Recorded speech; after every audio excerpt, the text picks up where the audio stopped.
Turn my phone volume to half.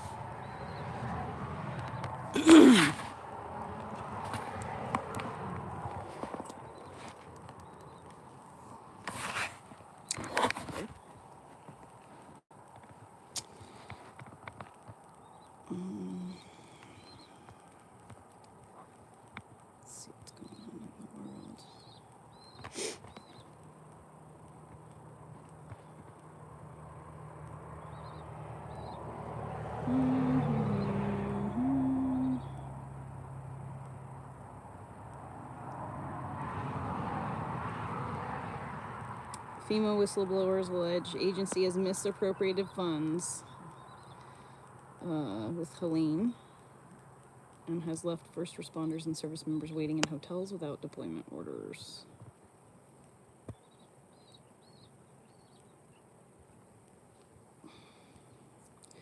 What area of your life is currently transforming? Ooh, that one is glowing. Hey Soul family. Hi pile number 2. Welcome to your reading. Today we're taking a look at... This one moved, so sorry. Get to work, y'all. Got a lot of work to do. What fortune is unlocking for you this month? To do this reading, these are the decks that I'll be using. If you're interested in knowing the names of them, by the way, you'll find that I always list them down in the description box. Okay, so let me introduce your character. Thank you so much. Your crystal is the beautiful moonstone.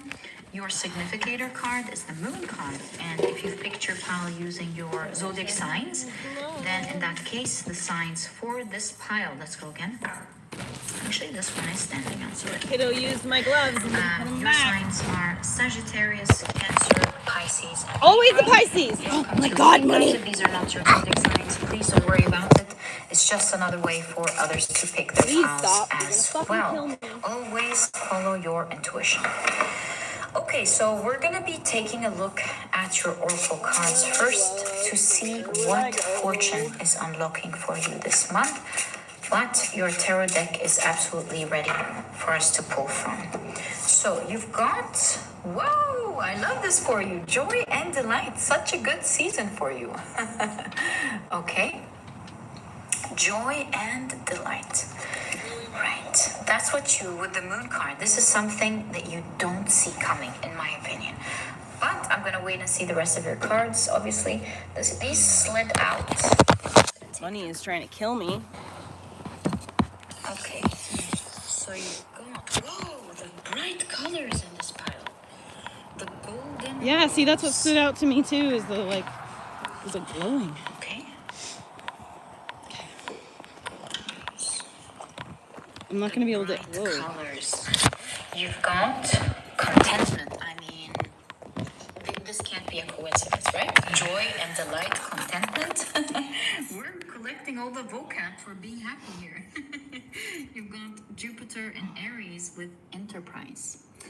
And I see with the hands... Oh, wow, look at all the comments. I can't see any of these comments. It looks like something... Oh, the talk was great. Neither of us are anxious anymore.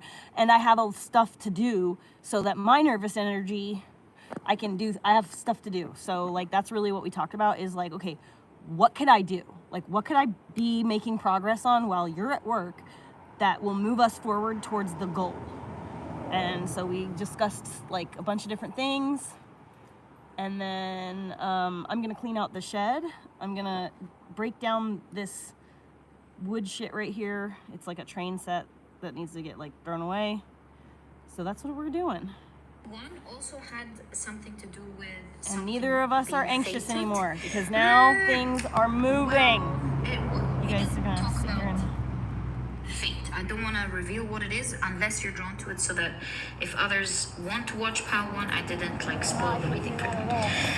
Okay, so let's take a look at your cards. You've got the Queen of Cups. Talk about contentment again with the Queen of Cups. Beautiful. This is so much joy. It's unbelievable. You've got the Five of Wands.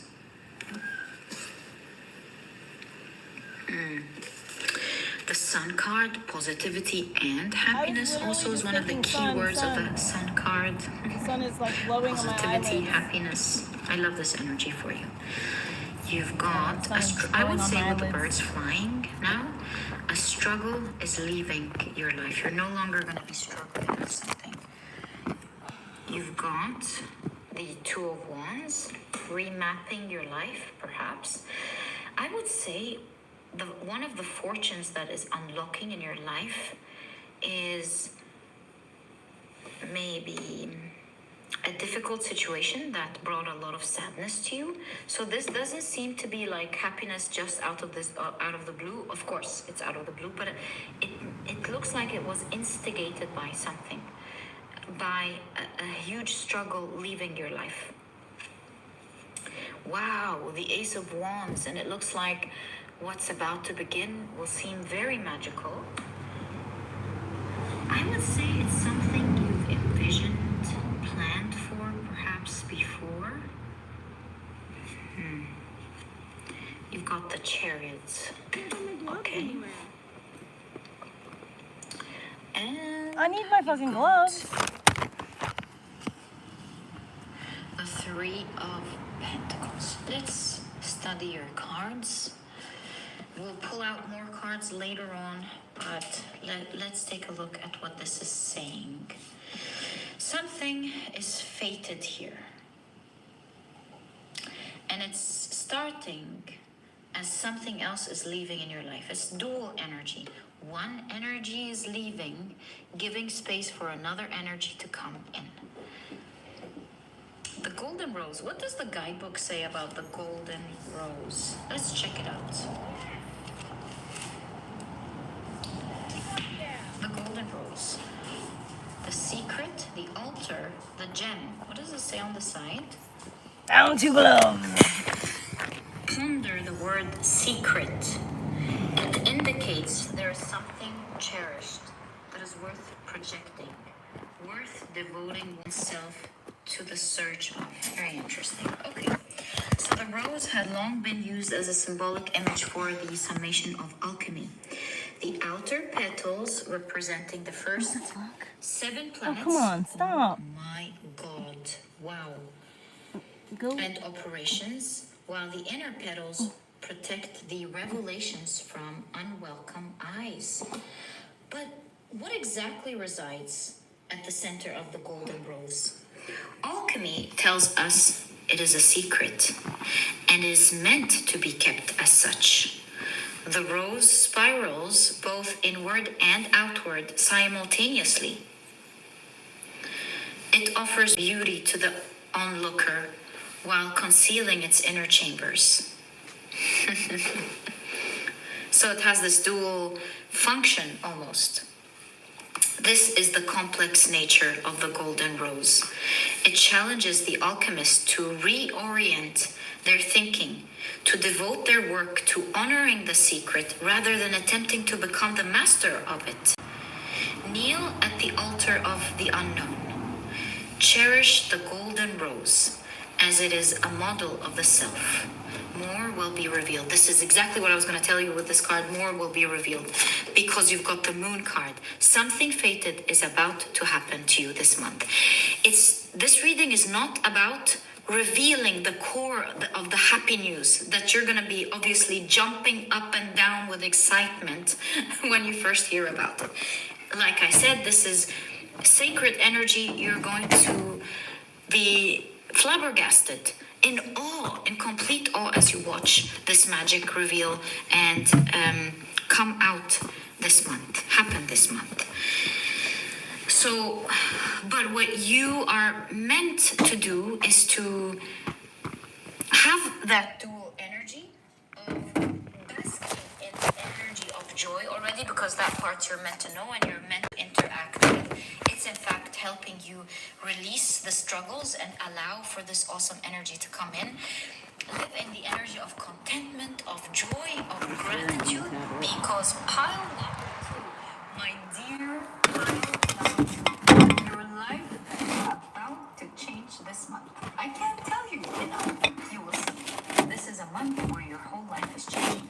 This reading is not about, ooh, it's going to be like this. It's going to, maybe if you see some things, if you hear some things, then these are exactly the things you're just meant to hear about. There's far more than that. And it's not about trying to reveal the core of it, but to know that the core of it is making everything else work. So let things work and let things be revealed in due time.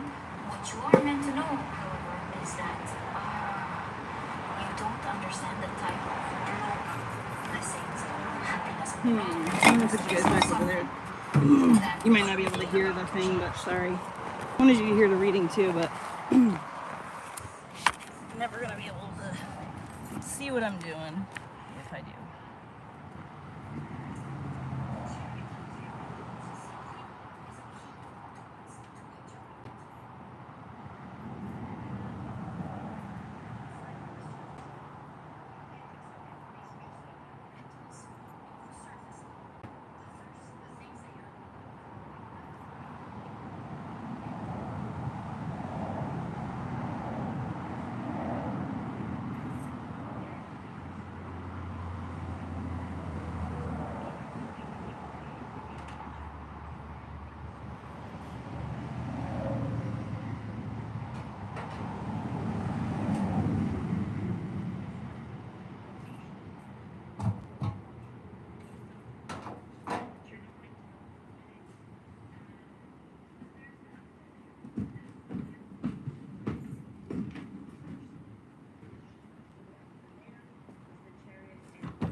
very lucky in getting results. Come on, let's go get some water.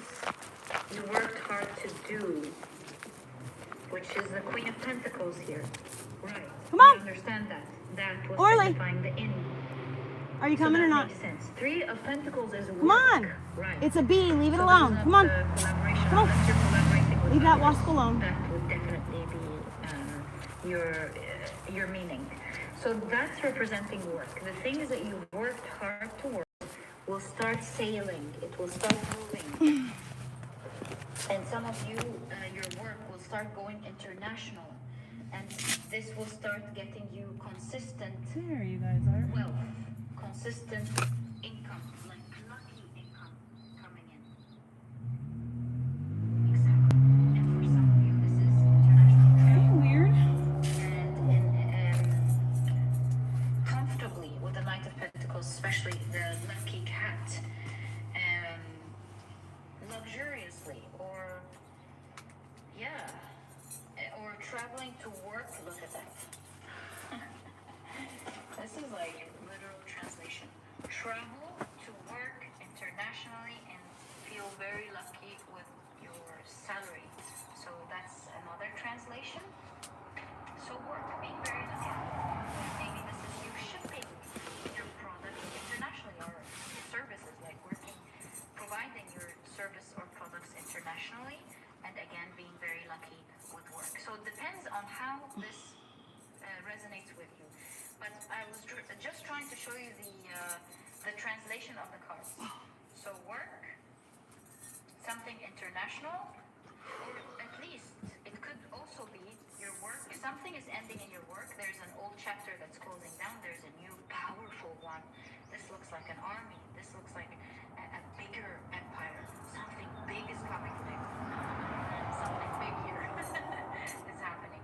And it is very much increasing your wealth. Like the ship has sailed, the ship has arrived, and the wealth is starting for sure when it comes to your work.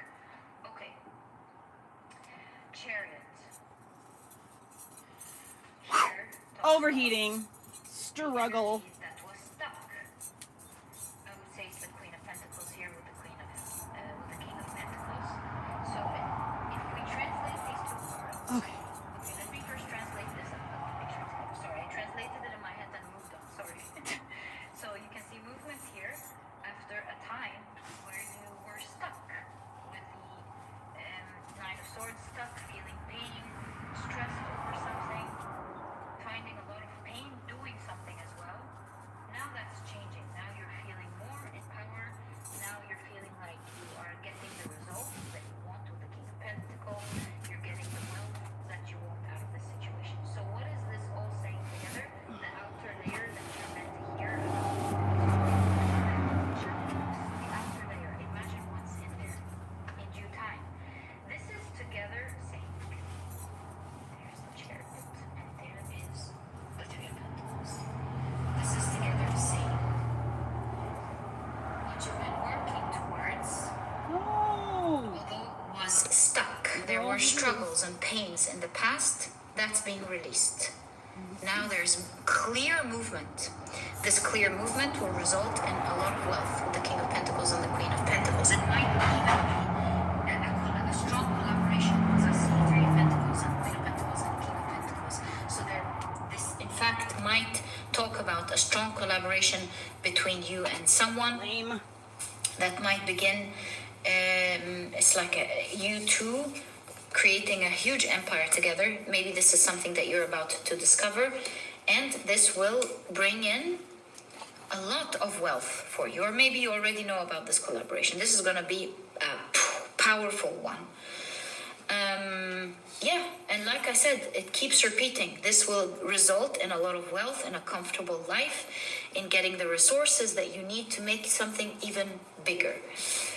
Wow, I love this for you. So now we understand what the Chariot and the Three of Pentacles mean.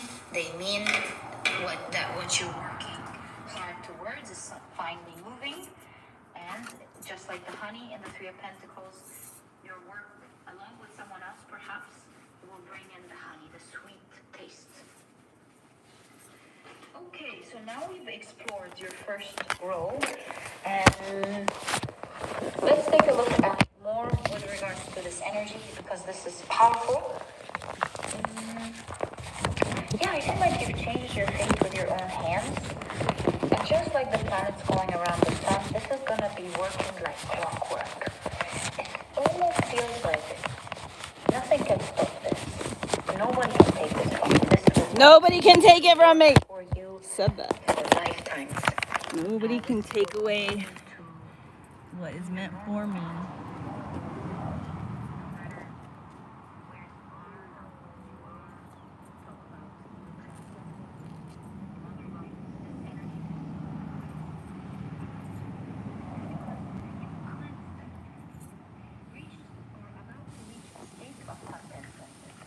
This month.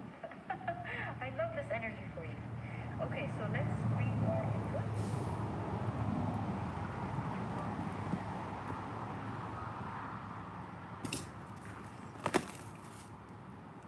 Even this month.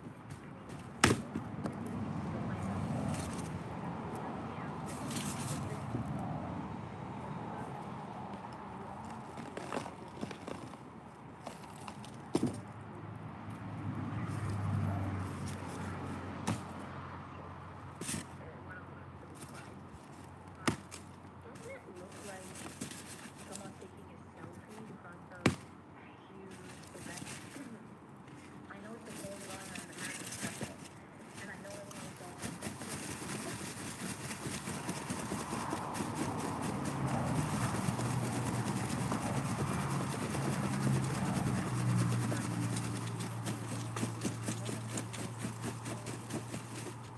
history of your story. I mean, if you think of making yourself look at that.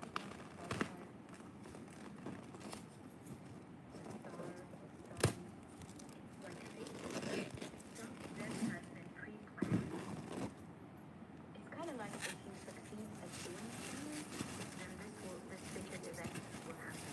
And you didn't know that crack. It said crack right as that cracked.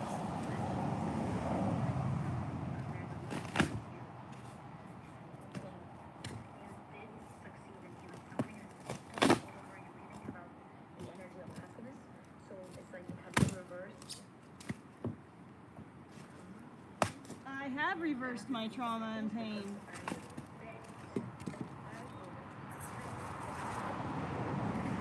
That's because you're always talking directly to me.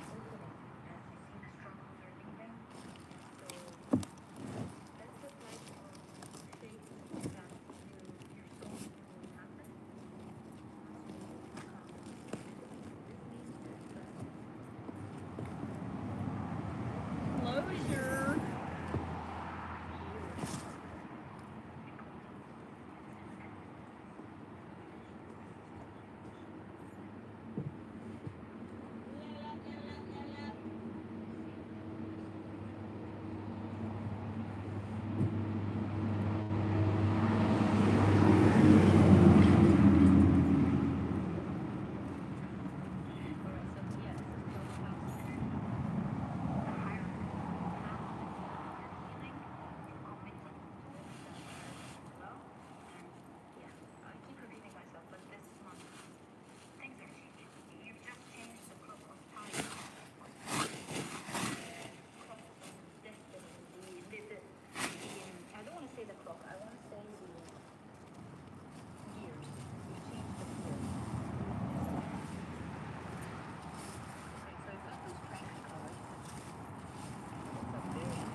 complaining. You're not going inside. So stop. In front of you so that you are more in the situation so that you have more power. You're not going in the house. Quit complaining. They would rather create peace for the whole community, even if it means that it's a risk that they're not afraid. Listen to this. Would rather to think is in front of you so that you are, or the situation so that you have more power. Look at that strength card. This is real power there. This is someone who is able to think, is trying to solve the situation through peace, is not afraid of the threat, is not threatened. And they would rather create peace for the whole community, even if it means that it's a risk that they're not afraid of. Didn't I just So say it that signifies yesterday? real power.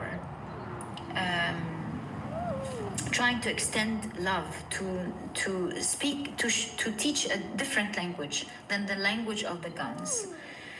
And so, in my opinion, this is talking about how you have found your true strength. You're genuinely vibrating love.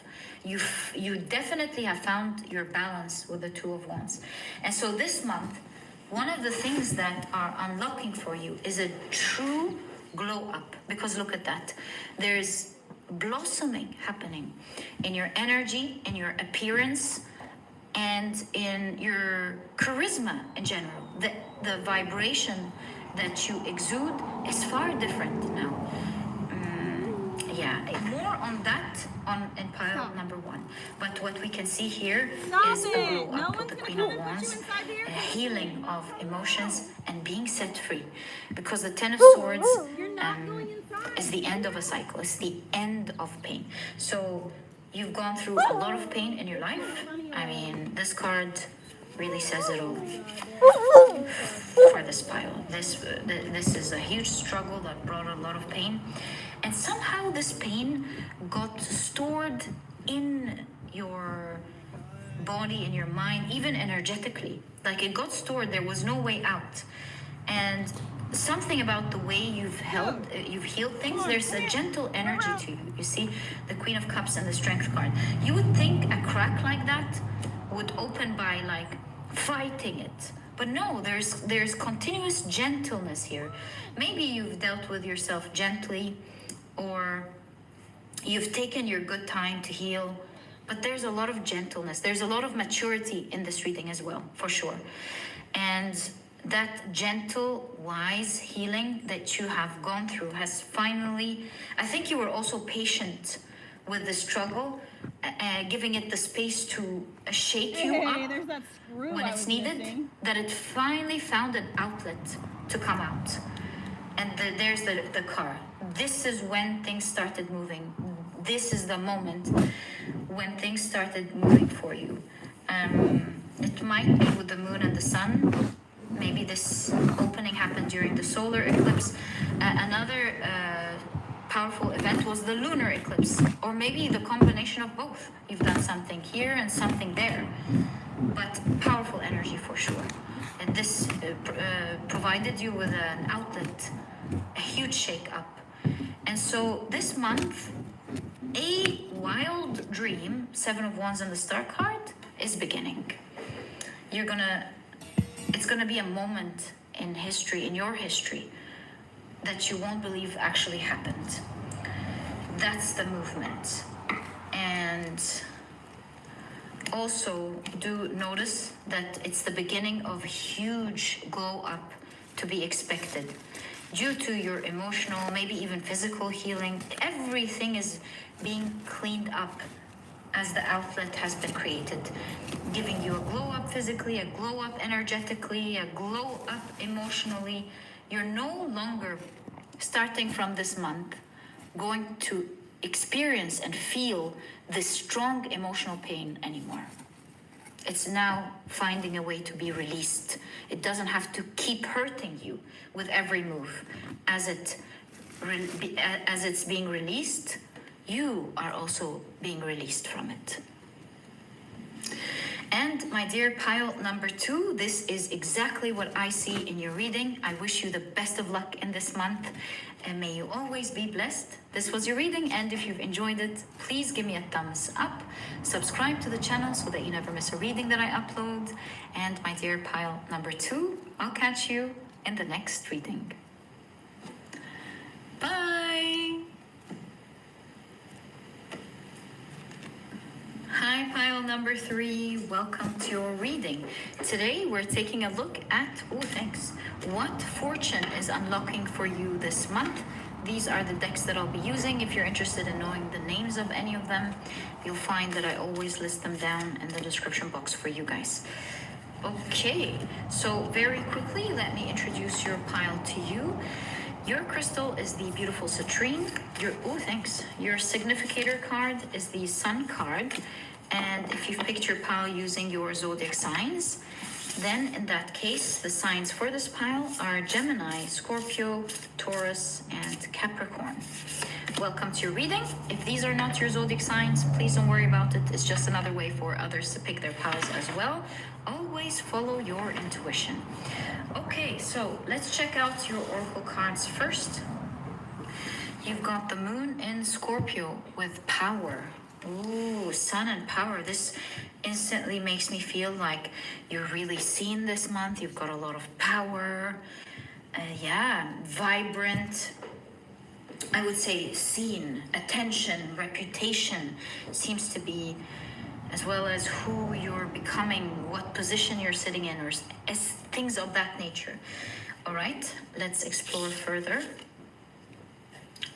You've got vinegar. Okay.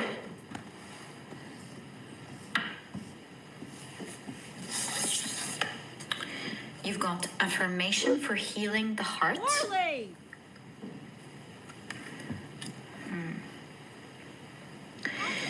Okay. What if I push this a little bit up? And this way we'll have space for one more card here. So you've got Saturn in Cancer with charity. Okay.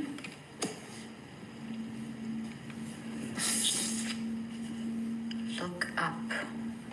Wow. Because looks like you're being given something from the sky, and it does say look up. Now that's really interesting. Okay, let's keep them here. And you've got Venus and Aries with lust. Right.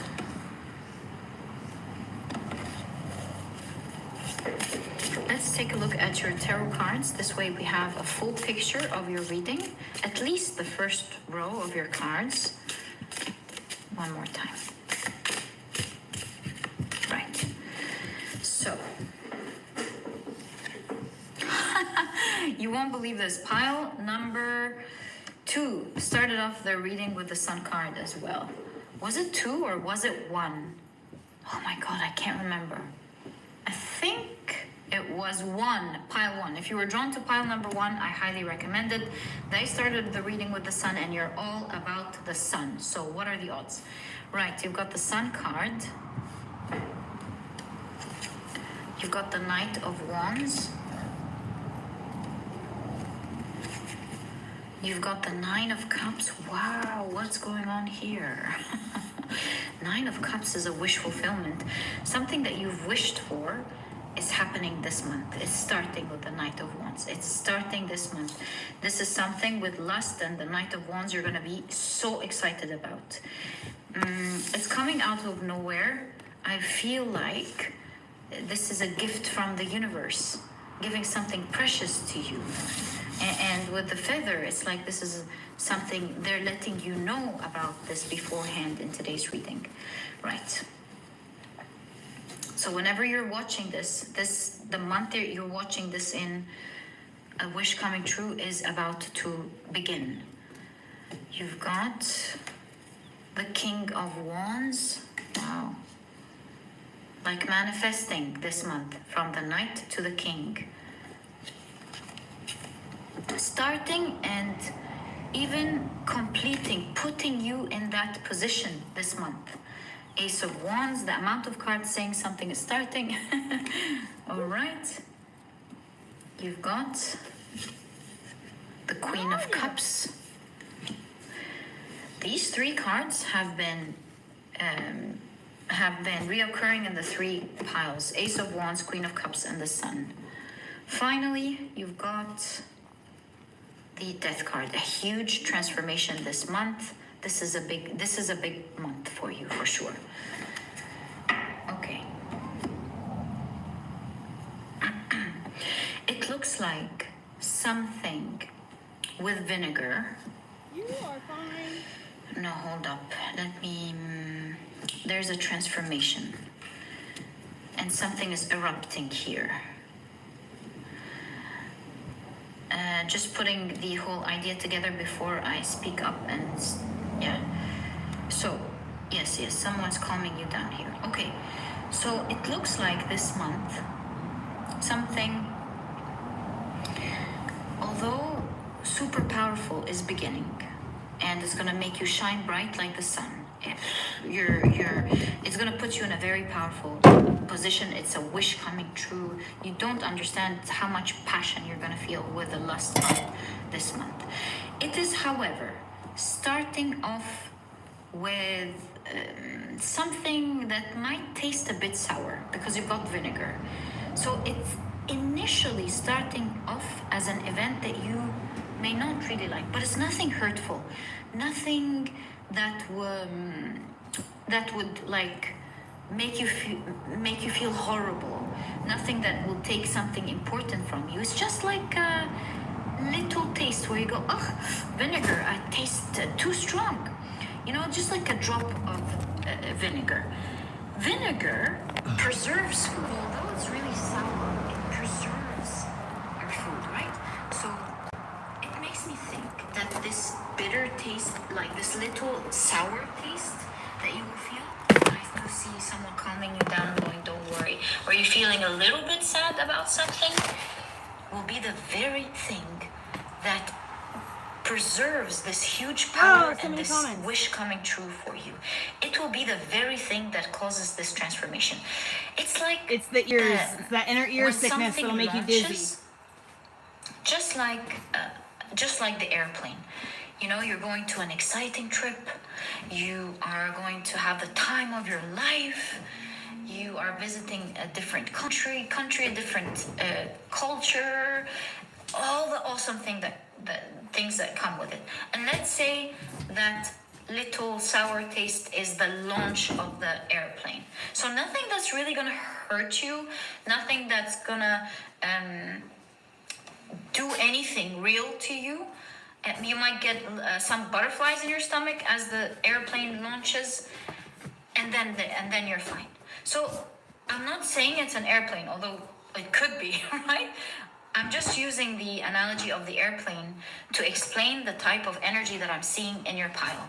So a powerful dream is starting this month. It's launching, it's moving quickly, and perhaps how fast it's moving may cause something that will feel just like the airplane with this huge movement might feel like, oh no, what's happening to me? What's going on?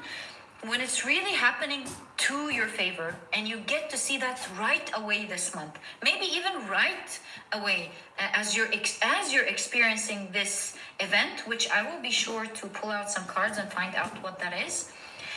As you're experiencing this event and someone's calming you down, or you're trying to calm down, I feel like the universe will always be there going, don't worry, we're there. As you're going through this, you're like, oh my God, wait a second. If this happens, then it means that this is going to happen. Is this the universe giving me a free gift to what I've always hoped for? What other example can I think of when I think of this energy other than the airplane? I mean, I must find a real life example.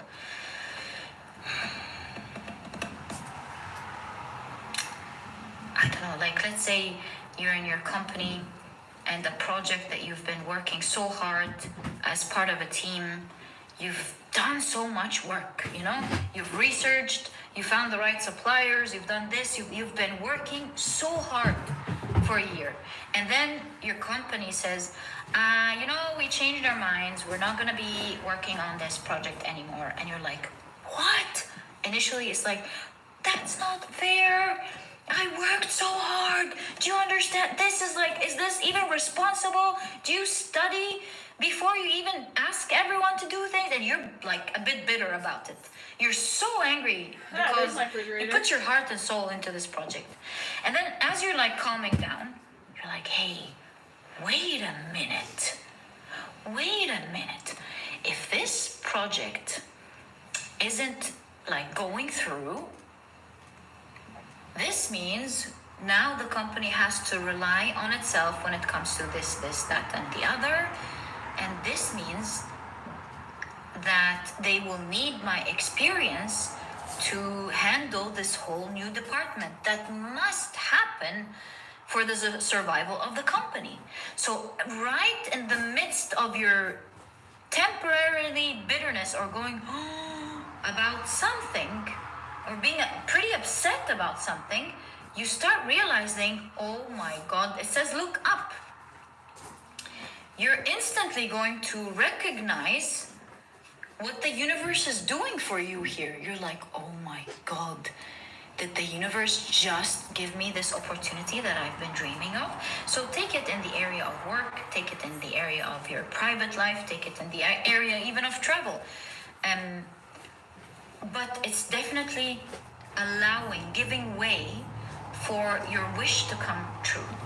So that's the huge transformation that I see. How about I explore a little bit what your wish is? That would be nice. But it seems like it's making you glow, it's making you seen, it's putting you in a position of power. That's very clear here, especially with the King of Wands. So maybe for a lot of you, this is like a position at work, but that's just a guess. So let's pull out some cards specifically about the energy of this wish. What's the energy of this wish, please, for pile number 3? 10 of Swords and 10 of Wands. Okay, I think you've been wishing for the end of some pain and a heavy load that you have been carrying. You wanted to break out of this level. You wanted to break out of this level, out of this shell, because both have eggs. You wanted to break out of a certain limitation. You were very limited somewhere or in something in your life, and it's brought you a lot of pain. It's caused you to carry so much. And you've been wishing for a change. But this time, this is a change that speaks to your heart. So how does it speak to your heart? Now that we know it's the end, it's helping you. You first wished for it because you wanted to end pain, but also the direction of it is something that you're so passionate about. So ending the bad towards the what? Which is the Ace of Wands and the Death card. This means end of something terrible and the beginning of something exciting. So what is the beginning? We know the ending here. It's the ending of pain, ending of heaviness. What's the beginning then? 9 of Swords.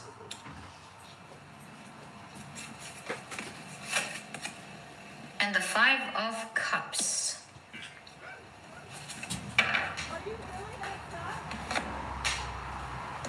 The beginning of 9 of Swords and 5 of Cups. Whoosh, whoosh.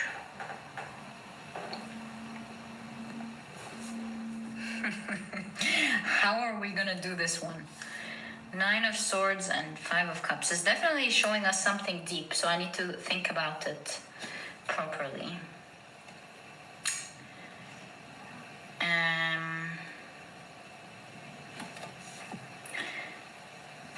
Well, it seems like... Hold on. No. But we're looking at your wish. actually, Nine of Swords could be showing us that bitterness, right? That we saw. Actually, it makes sense. Hold on. The Nine of Swords and the Five of Cups. We already understood, and we're introduced to the little bitterness here. I almost feel like you're overwhelmed with options, with the stress here, and you're dropping most of them to pick your favorite. What the hell is this? It's X-ray like machine? Why do you have this out? it's like a moment of overwhelm, of clarity, showing you where the universe guides you, and you're like, oh, exactly how we channeled it. I can finally have this. Right. So in terms of that wish, what is that wish? I think it came out a bit general because it must be, because it's a general reading and many people are watching, and it would be wrong to just bring out two cards and say, what is that wish? I believe this simply means that there are so many people watching, and the wish is broad. But what I can tell you is that it's talking about how this moment will finally end something difficult that you've been carrying, finished, done. And it's starting off as you being overwhelmed or going, oh my God, no, what am I going to do with that? Only to realize what the universe is pointing you towards. It's like, here, go take it, go get it. Yeah, that's exactly what we're telling you. Go take it. It will become so clear to you, just like the example that I gave you here, of the type of opportunity this is bringing, this moment is bringing. And so this is a month of huge transformation. It's a month where you begin to live the life you are wishing for. Also, it is the month where you will see movement, and it is the month in which you will sit in the throne of this wish. Like the process will be completed for you in that month. It starts moving, you start taking action, you start moving towards it, things start working out, and it's also the month where you sit on that throne. There's something about power here. I'm not sure what your wish is, but I do see that your wish is giving you power.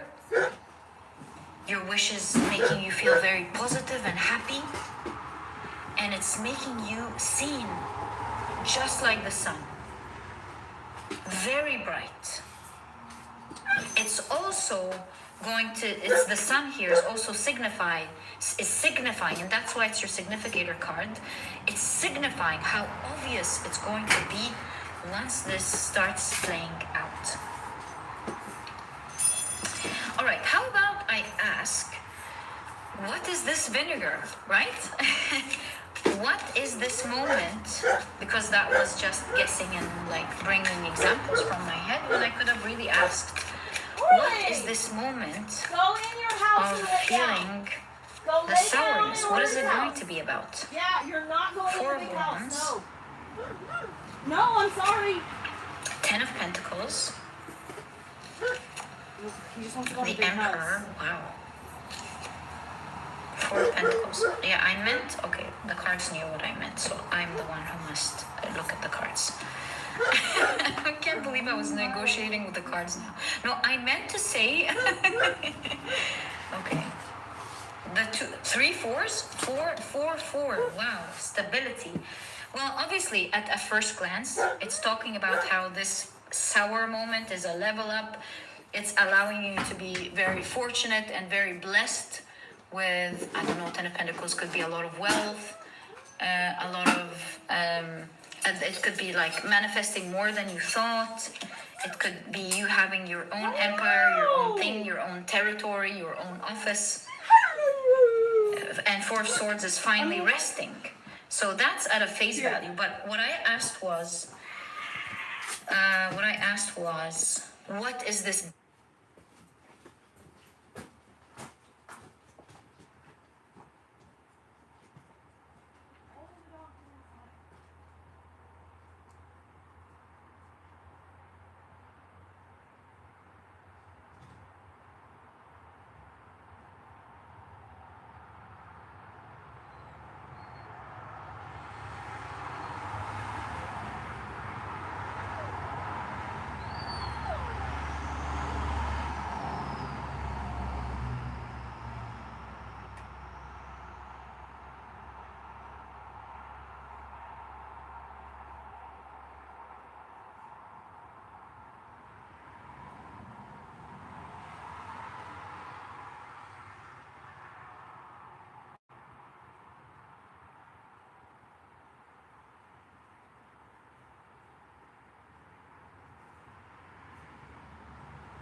better moment, right? Now, Splinter in my toe. it's really interesting. When I wanted the cards to explain the hard part, the good part that came in the negative, when I wanted to look at the hard part that came in the opposite, which really shows you the energy of how they interplay in your month and how they will absolutely come hand in hand together of something that is there to liberate you towards the good.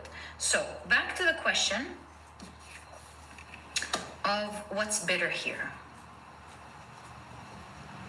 What's bitter here? This is the Four of Swords of something. It means rest, peace, but you do see the four spears. So something that initially attacks only to bring peace.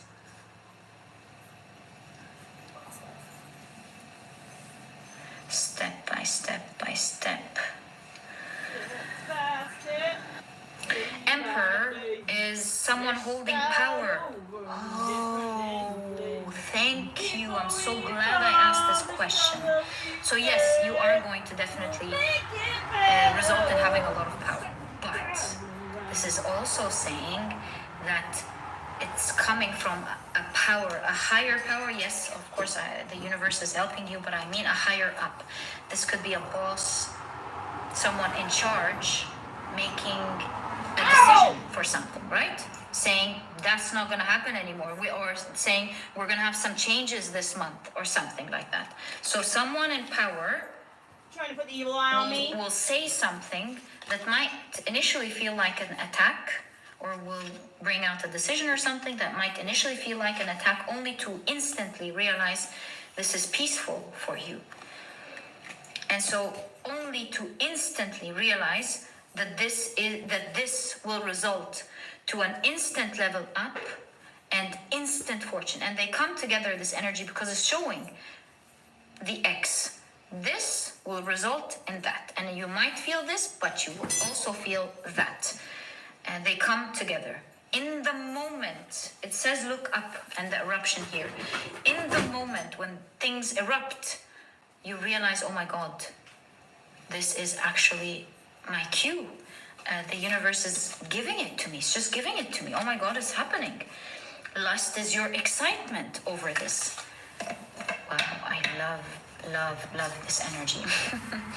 Okay, so Queen of Cups obviously now is clear.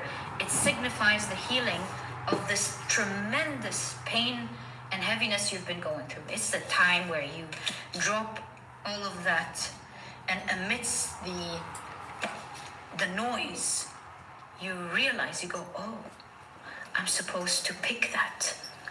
I'm supposed to heal. I'm supposed to leave all of this. I'm supposed to be in a powerful position, whatever this means in your reading. Okay, so interesting. Let's take a look at the rest of your cards and see what this is about. And get more information about this huge transformation. You've got the Princess of Wands, the Page of Wands. Here they are. Here's the wire cutters you were looking for. The Nine of Pentacles, another wish fulfillment card. This is a dream activating this month. This is a nice month for you. You've got the Star card. Do you see? Wow. By the way, the Star card is also a wish fulfillment card, and they are right next to each other. Wish fulfillment, wish fulfillment, wish fulfillment. I mean, the synchronicity at this point, the synchronicity is very clear. You've got the Five of Pentacles, which mimics the energy of that transformation. Something, you're leaving something behind in favor for something that you so desire with the King of Wands.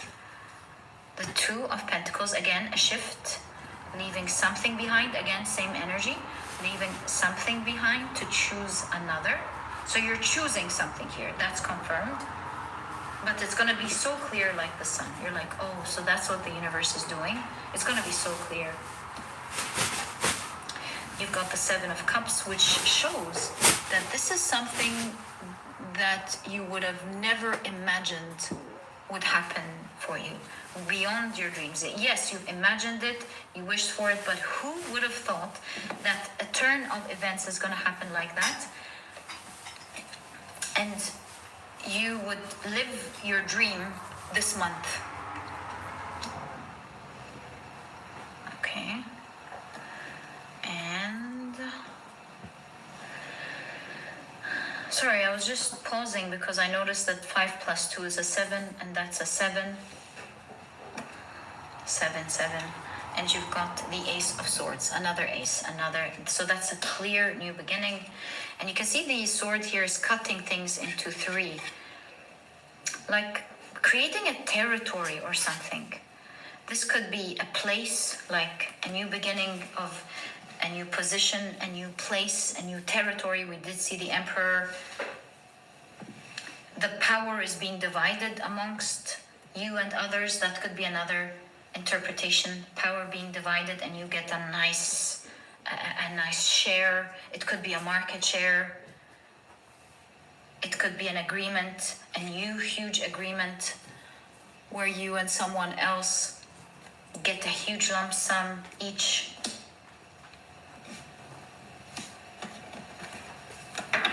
Wow.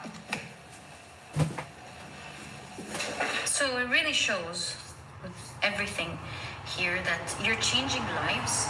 You're changing the way you are living your life with this wish coming true. You can see it here with the Death card, transformation. One thing is ending this month, powerful thing is ending, and a huge one is beginning this month. This will result in the transformation of how you live your life. You're leaving something behind that you did not like anyway. It made you feel, it gave you a lot of lack emotions with the 5 of Pentacles. Like what you're leaving behind maybe didn't give you a lot of money. What you're leaving behind maybe didn't give you a lot of pleasure. It didn't give you a lot of many things, right?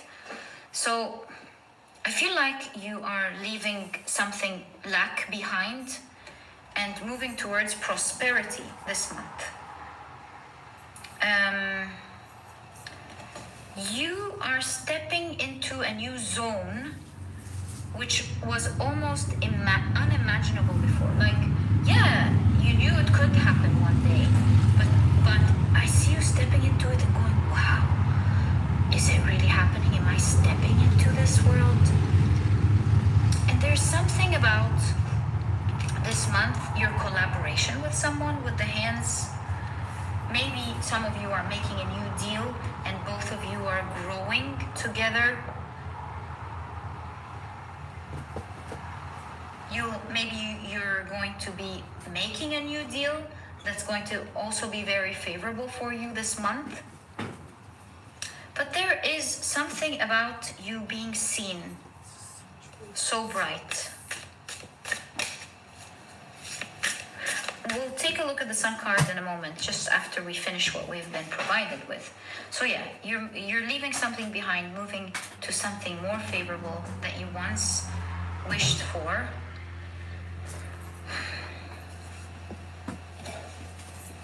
Yeah, you're stepping into your dream. Very clear. This month you're stepping into this dream. I envision you walking slowly in awe, not believing that you're actually stepping into this dream, going, oh my God, is this mine now? Is this my life now? Is it meant to happen for me now? Something like that. You will be in awe. And the Page of Wands keeps repeating this idea, which we keep seeing all over your reading, how something is starting it. And I say that because, Page of Wands, the Princess of Wands is the earthy part of fire. It's like the setting something off, right? So something starting in fire to set the earth, the pentacle, what to manifest, to give you the opportunity, as clear as the sun, of something that you wanted. Okay, so yeah, it's very clear. Also, what I want to explore, look, Jupiter in Pisces, this is an expansion in spirituality, like 12th house energy, being very lucky in transcendence, I would believe, I would see. Could this be like a small key showing that you've been working a lot on yourself, like you've closed a chapter of karma. This, by the way, specific idea, popped up in the 3 piles today. Jupiter in Pisces. Like there's closure, healing of karma maybe, that's allowing for this chapter to begin. Especially that the Sun card, the healing card, is strong. Does that answer the question? Why is the Sun your significator card? I mean, some opportunity is obvious as the Sun. You're glowing as the Sun. You're entering a more positive time in your life, but I just want to get more details here. 7 of Pentacles. Exactly what I thought. Exactly what I thought. Your work with the 7 of Pentacles, your patience and work towards your emotions and your spiritual healing is the reason you're harvesting this energy this month. Which means this is work well done. You have been following your guidance very well. And now you're going to start reaping the benefits of this. I know we did ask what would be the event here. Oh yes, we said someone in power initially saying something or making a decision or something. That would initially feel bad, but then you'll realize the opportunity as obvious as the sun. I think your cards are very clear. That's why you have the Queen of Cups. You've got the Casadous here, healing, great healing. You've done great healing work, and yeah, you've done great healing work. And what can I tell you? Your month is your life is changing in this month, the month of October, my dear pile number 3. In fact, I have a channeled song for you. You know what this reminds me of? And the song, look at the stars, look how they shine for you, and all the things you do. Because it was all yellow. Perhaps listen to the song. I think, if I'm not mistaken, it's the song that the universe is giving to you today. And my dear pile number 3, this is exactly what I honestly see in your reading. I wish you the best of luck this month. And if you've enjoyed your reading, please give me a thumbs up. Subscribe to the channel so that you never miss a reading that I upload.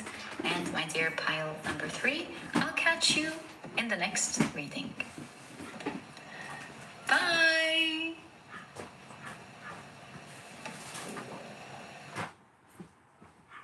Dear pile number 1, this was your reading. Thank you so much for tuning in. If you've enjoyed it, please give me a thumbs up. Subscribe to the channel so that you never miss a reading that I upload. And I'll catch you in the next reading. Bye! Hi, pile number 2. Welcome to your reading. Today, as you know, we're taking a look at the solar eclipse energy specifically for you. Wow. And to see what type of unexpected energy can you expect with this energy of the solar eclipse that's coming up in Libra. But to do this reading, let me very quickly introduce your pile to you. Your crystal is the Unakite Jasper.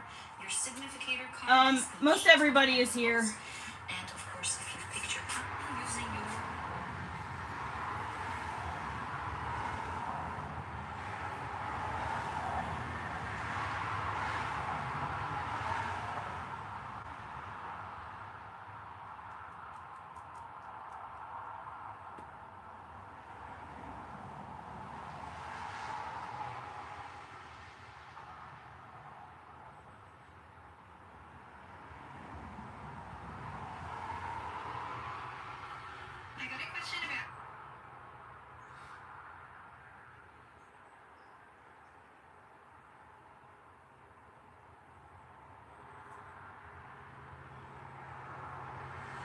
Thanks for calling me out.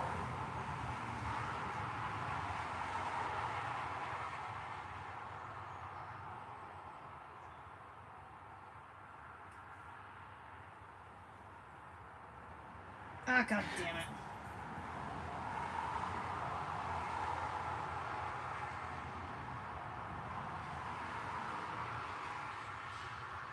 Hey, come see us do stand-up comedy in Tempe, Arizona, Columbus, Ohio, Dayton, Cincinnati, Lexington, Burbank, and Honolulu. Go to jimmydore.com for a link for tickets. So it turns out FEMA and the steady hand of leadership of Kamala Harris is not taking care of the people that have been wiped out in this hurricane. How do I know? Well, Elon Musk tweeted this out. Just received this note from a SpaceX engineer helping on the ground in North Carolina. FEMA is not merely failing to adequately help people in trouble, but is actively blocking citizens who try to help. You want to see? Here's what the note said. Hey, Elon, update here on site of Asheville, North Carolina. We have powered up 2 large operating bases for choppers to deliver goods into hands. We've deployed 300 plus Starlink, and outpour has saved many lives. The big issue is FEMA is actively blocking shipments and seizing goods and services locally and locking them away to state they are their own. That's the same thing that they did with Palestine.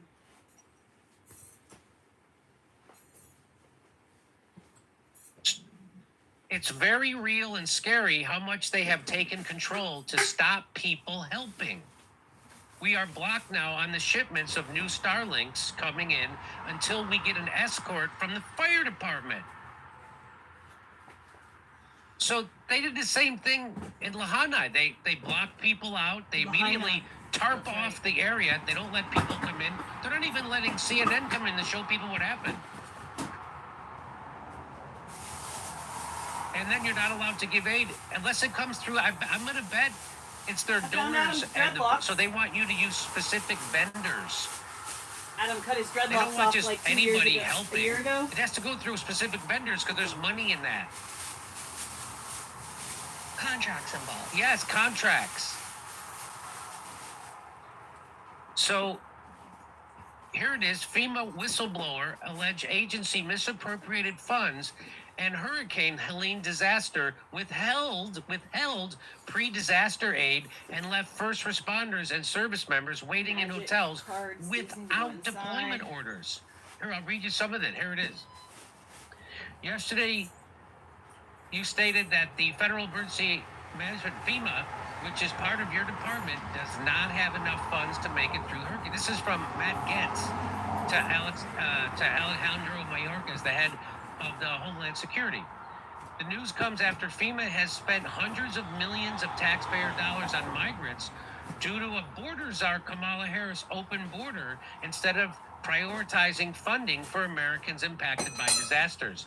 My office has been in contact with whistleblowers in numerous emergency management functions at the federal, state, and local levels, and they all point to the same critical mismanagement issues.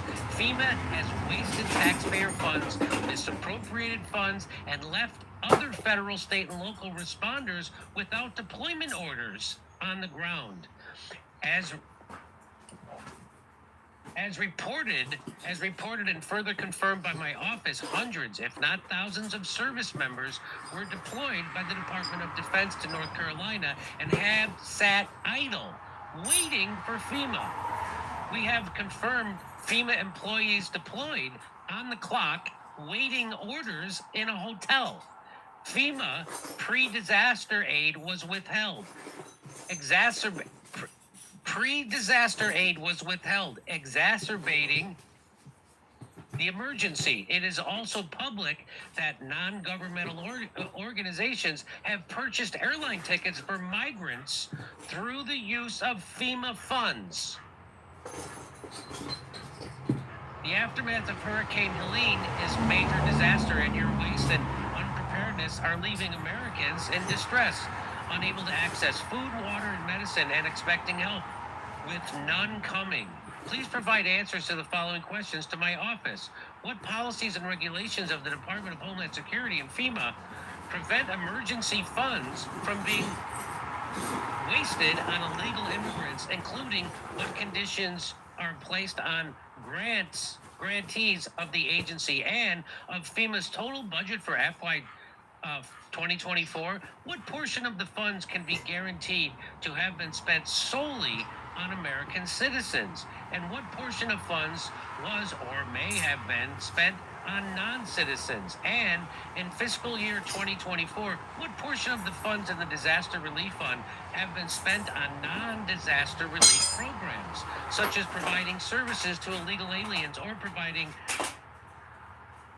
routine training to FEMA employees authorized out of a general appropriations? That's from Matt Getz's office.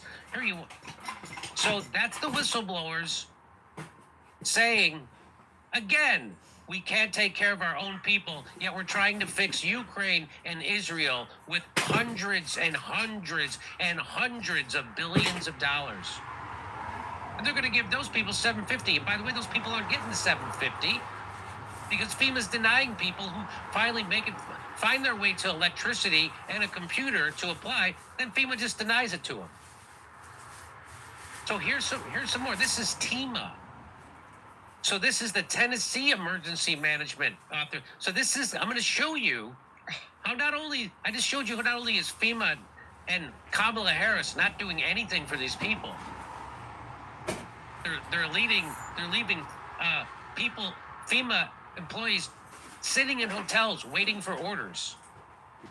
They're blocking private donations of food, water, medicine from coming in. FEMA's doing that. They're grounding helicopters. They won't let private helicopters go rescue people. But I'm going to show you, here is Tennessee Emergency Management update. Affected counties are beginning to establish a local donation and volunteer reception centers. Please visit TEMA's website for an evolving list of locations. While local communities appreciate the volunteer spirit during disasters, please do not send donations that have not been requested by state or local authorities. TEMA is not accepting volunteers or donations until the life safety mission is complete. What? Tennesseans do not self-deploy. Do not self-deploy. Meaning, don't go try to help someone.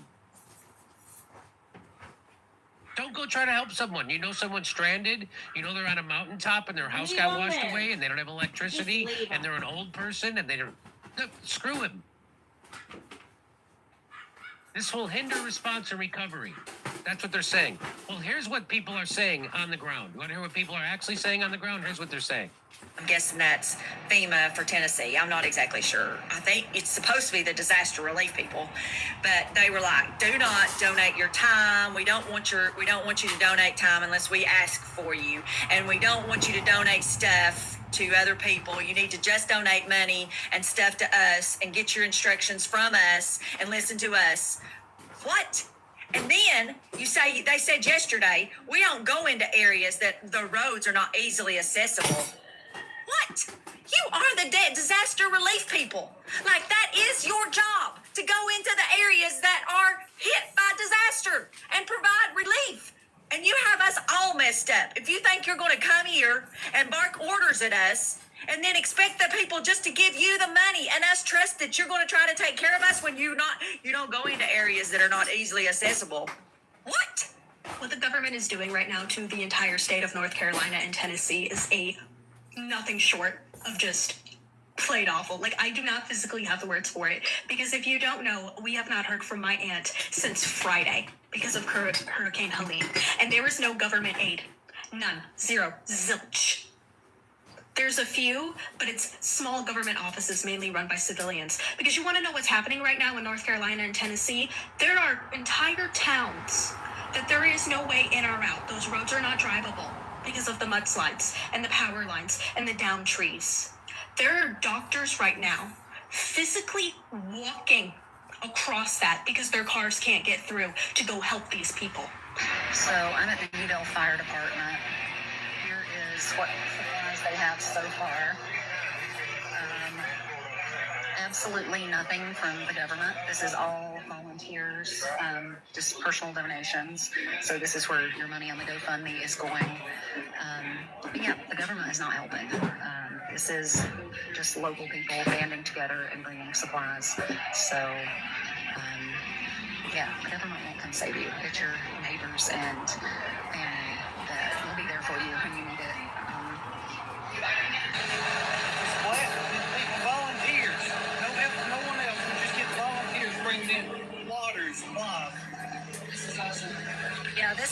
personal donations. This is not government. This is people just doing this out of the kindness of their heart.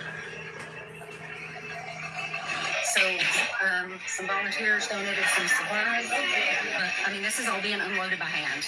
There's not equipment to even unload pallets. So this is amazing. We greatly appreciate all your help.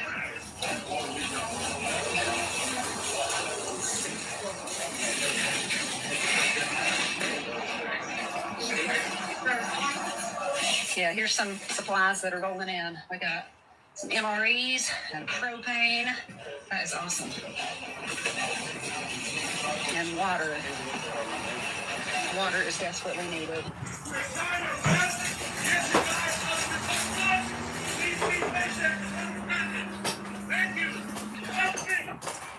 Thank you. Anyone here for prescriptions only? Prescriptions only. Well, we didn't make it for the milk. Wednesday, October 2nd. God.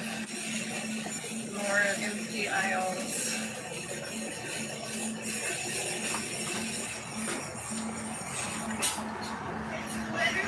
Do Americans need permission from the government to help other Americans in need? What's going down is very strange, and a lot of this is going to get memory hole, and we're going to forget about it, okay? But I want to document this. This is what's happening right now. When a lot of these people still haven't been found, I'm hearing all kinds of horror stories. I have to wonder if the reason why they don't want drones being flown en masse over these areas is because the devastation is crazy. So there's your FEMA.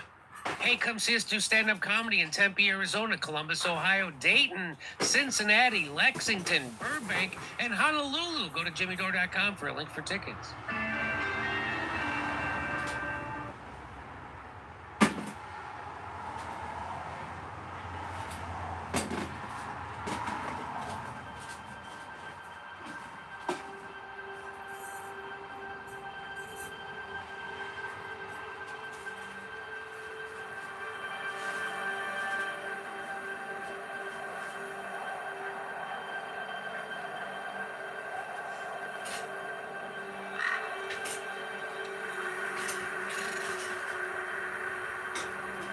It was a terrifying experience, you know.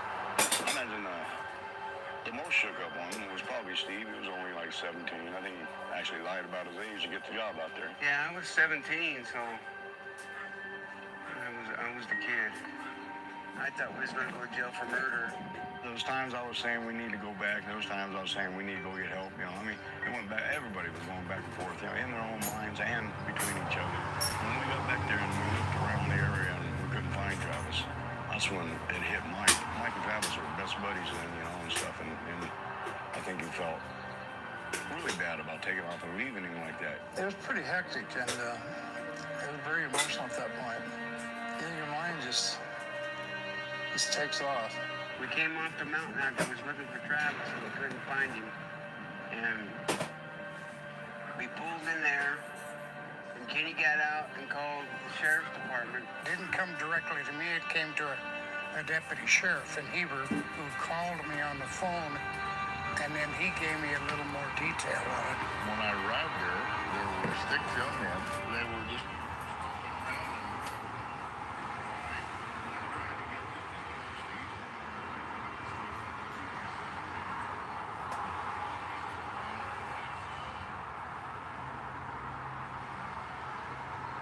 Hey, come see us do stand-up comedy in Tempe, Arizona, Columbus, Ohio, Dayton, Cincinnati, Lexington, Burbank, and Honolulu. Go to jimmydore.com for a link for tickets. So Kamala Harris, she's going to go help the people suffering from Hurricane Helene. You know what she's going to do? She's going to give them $750 in federal assistance. Stop. Hurricane victims. Stop. That's enough for at least 3 nights at a Best Western They're doing the hotel. same shit to the people. Their entire livelihoods have been completely destroyed. Hey, I got an idea, Kamala. Why don't you take a shit in a campaign hat and squish it on top of the victims' heads? Because that would be less insulting. Here it is. And the federal relief and assistance that we have been providing has included FEMA providing $750 for folks who need immediate needs being met. So Say it with a straight face. $750 for people who need immediate help. Everybody I know needs $750 immediately. That's everybody. That's everybody everywhere in the country, except for a handful of your wealthy donors. Everybody in the country could use $750 immediately. So less than what we've sent to Ukraine. You could send every man, woman, child, and in this country, child, not worker, child, every man, woman, and child in this country, $750 for less than the money we sent to Ukraine.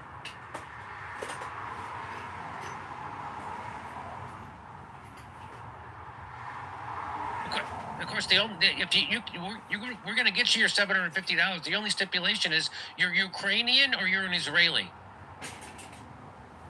Oh, he food, said it. He baby said formula, it. and the like. And you can apply now for anyone who's watching this who has been affected. By the way, yet they can apply now. First of all, they don't have electricity. Their houses have been wiped away. And the people who are lucky enough to get to a hotel and apply, they're immediately being turned down.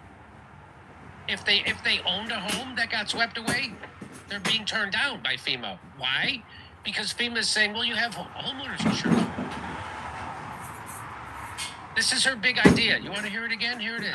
And the federal relief and assistance that we have been providing has included FEMA providing $750 for folks who need immediate needs being met, such as food, baby formula, and the like. And you can apply now for anyone who's watching this who has been affected. How are they watching this, Kamala? Right. How are they How are they able to watch this? They have no electricity. Over 2 million people don't have electricity right now. Hey, come see us do stand-up comedy in Tempe, Arizona, Columbus, Ohio, Dayton, Cincinnati, Lexington, Burbank, and Honolulu. Go to jimmydore.com for a link for tickets.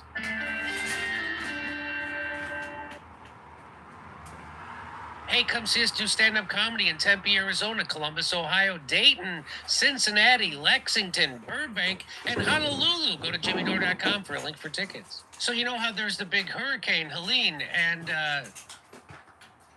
we just spent $300. We just gave $300 billion to Ukraine. We've given, I don't know, $50-60 billion to Israel. Guess what? Throw a lot of dough for Americans. Oh, they're not going to send us money to help us? Let me rephrase this for all the cable news watchers who think everything is normal. Santa Claus is reporting that he doesn't have enough toys for all the good children this Christmas. The Federal Emergency Management Agency, FEMA, can meet immediate needs, but does not have... By the way, they're not meeting those needs. I'm going to show you in the next story. They're not meeting those needs. That's a lie. FEMA can meet immediate needs, but does not have enough funding to make it through the hurricane season. Homeland Security Secretary Alejandro Mayorkas told reporters Wednesday. Well, I mean, that's what you get for putting a guy... Anyway.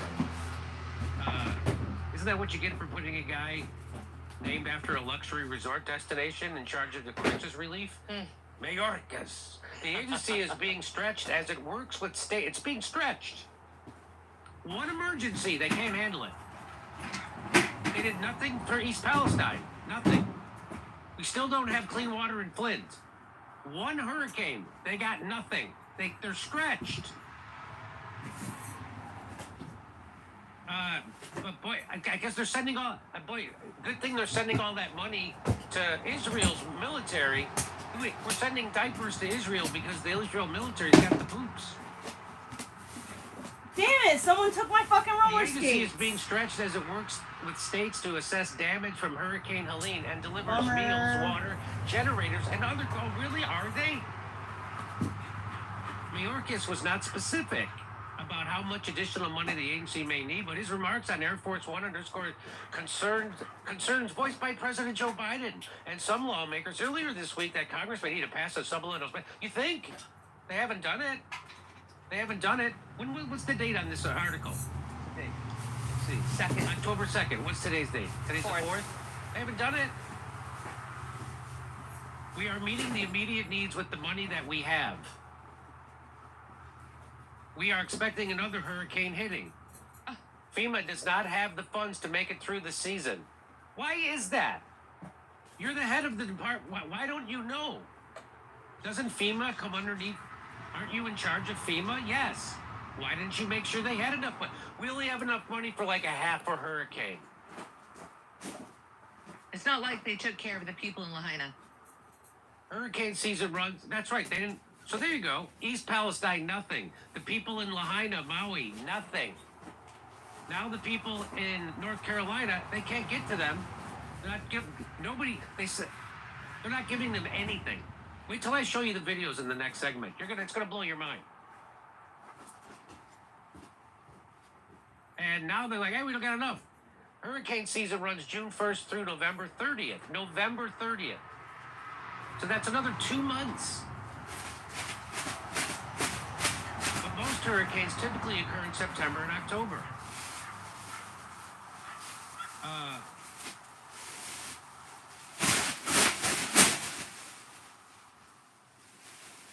Congress recently replenished a key source of FEMA's response efforts, providing $20 billion for the agency's disaster relief fund as part of a short-term government spending bill to fund the government through December 20th.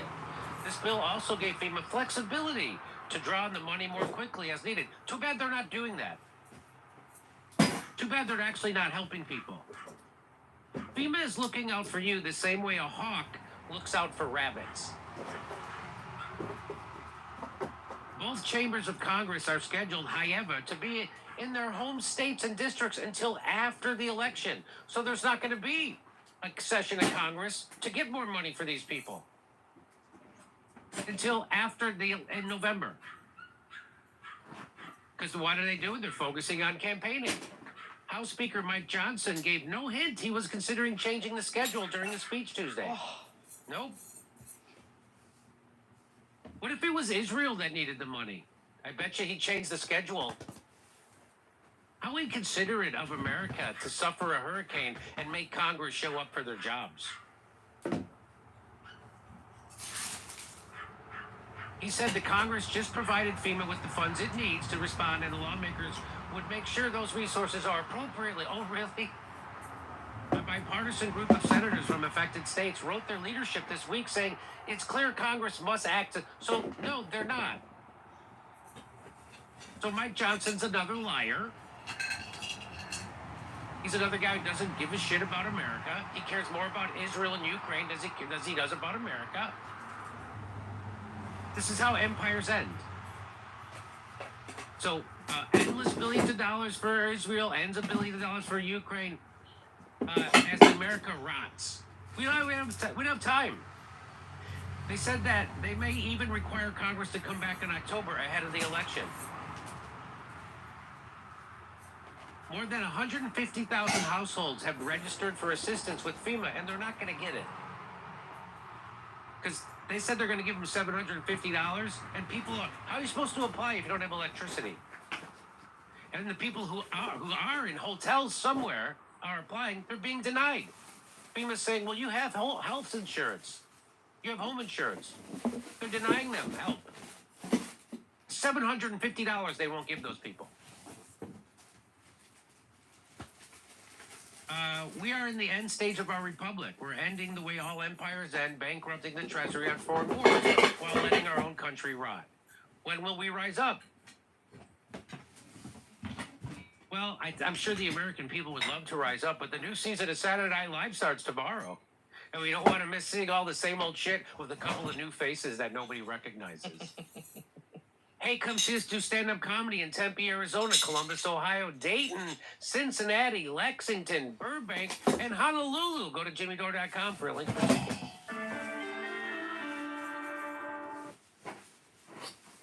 Hey, come see us do stand-up comedy in Tempe, Arizona, Columbus, Ohio, Dayton, Cincinnati, Lexington, Burbank, and Honolulu. Go to jimmydore.com for a link for tickets. So Tulsi Gabbard weighed in on hurricane relief. She says it's Maui 2.0. What is it about our country we won't take care of our own country? called the end state of a republic.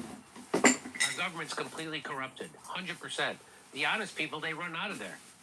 Like Tulsi Gabbard. Here we go.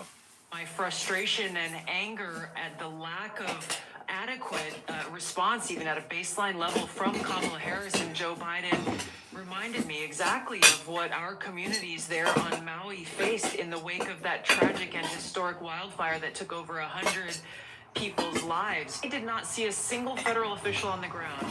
Kamala Harris and Joe Biden, they said, well, FEMA's on the ground. Sure, they are in downtown in the government buildings, but not boots on ground in the communities that saw their homes and their community completely devastated by this. I have friends there in Asheville, North Carolina, and in other communities that have been devastated by Hurricane Helene, and they are saying the exact same thing. As you heard from that sheriff, they don't have access to water. They don't have access to electricity and communication. The same thing that happened to our communities in West Maui, and yet they've said we have not seen a single federal official on the ground. It is unfortunate that people of North Carolina are facing a leadership in the White House who care more for bureaucracy rather than actually kicking down the doors of that bureaucracy and getting out there and providing the help that these families and communities direly need. Gotta get her kicked out of government. That's not good. Hey, come see us do stand-up comedy in Tempe, Arizona, Columbus, Ohio, Dayton, Cincinnati, Lexington, Burbank, and Honolulu. Go to jimmydore.com for a link for tickets.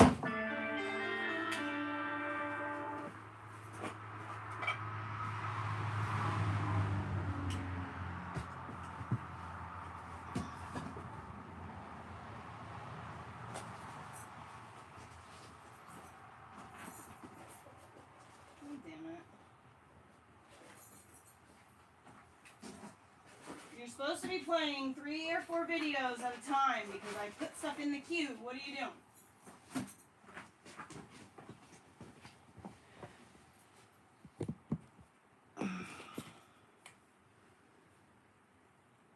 Go, Nikki. Go, Nikki. Go, Nikki. Yes, I do want to close the player because you've apparently played everything.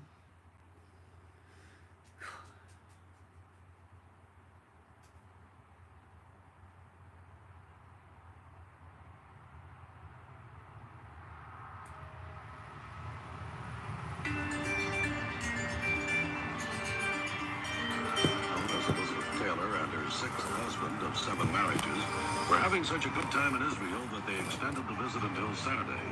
Did some sightseeing and met with Israeli Prime Minister Yitzhak Rabin. In Israel, we have sent our cameras to the home of this marvelous woman. Ladies and gentlemen, the former Prime Minister of the State of Israel, Golda Meir.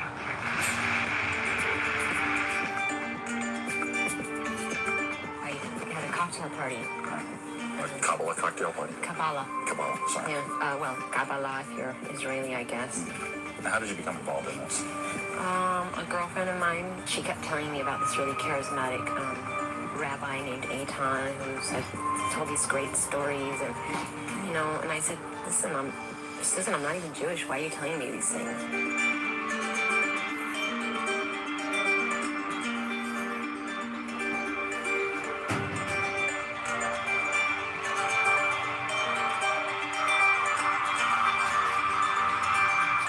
From a Palestinian perspective, say, why are we shown as the rich?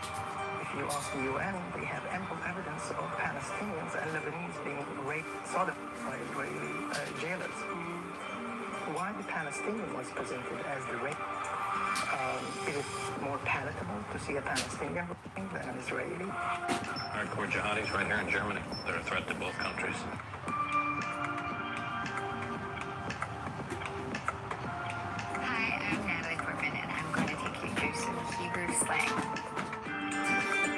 This is a big one. This means you're living in a movie.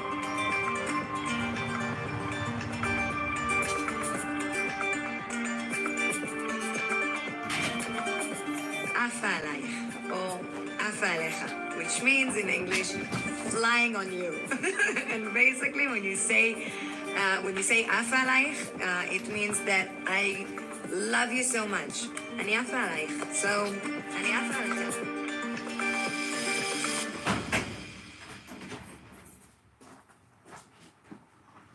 From the second Israel was created, Israeli government officials and those sympathetic with the new state immediately set about looking for ways to depict the new state, Israel, in a way that would resonate with Western audiences. An epic of our time, The Birth of a Nation, with Paul Newman as Ari Ben Canaan, Eva Marie Saint as Kitty Fremont. To depict Israel as a liberal democracy that's under attack from its neighboring savages. Time magazine says, a terrific show.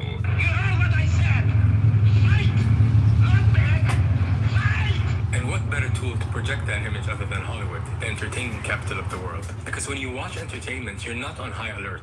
You're relaxed, you're enjoying. So you don't realize you're being spoon-fed propaganda the way you would when you're watching the news. And this usage of Hollywood to hide the propaganda behind fairy tales about Israel started in 1948. When Israel was created, the creation of Israel was celebrated by 24,000 people gathered at the Hollywood Bowl to salute the new state of Israel. They listened to a recorded message from the then Prime Minister David Ben-Gurion, as a huge flag emblazoned with the Star of David shone down on them. And over the course of the next 76 years, until today, a staggering number of Hollywood stars support Israel. And if you analyze the way Hollywood builds Israel up, it's always dependent on putting Palestine down. What about the civilian casualty rate? Civilian, then don't put your goddamn things in private homes. And then we say get out. Of course, we're gonna do it.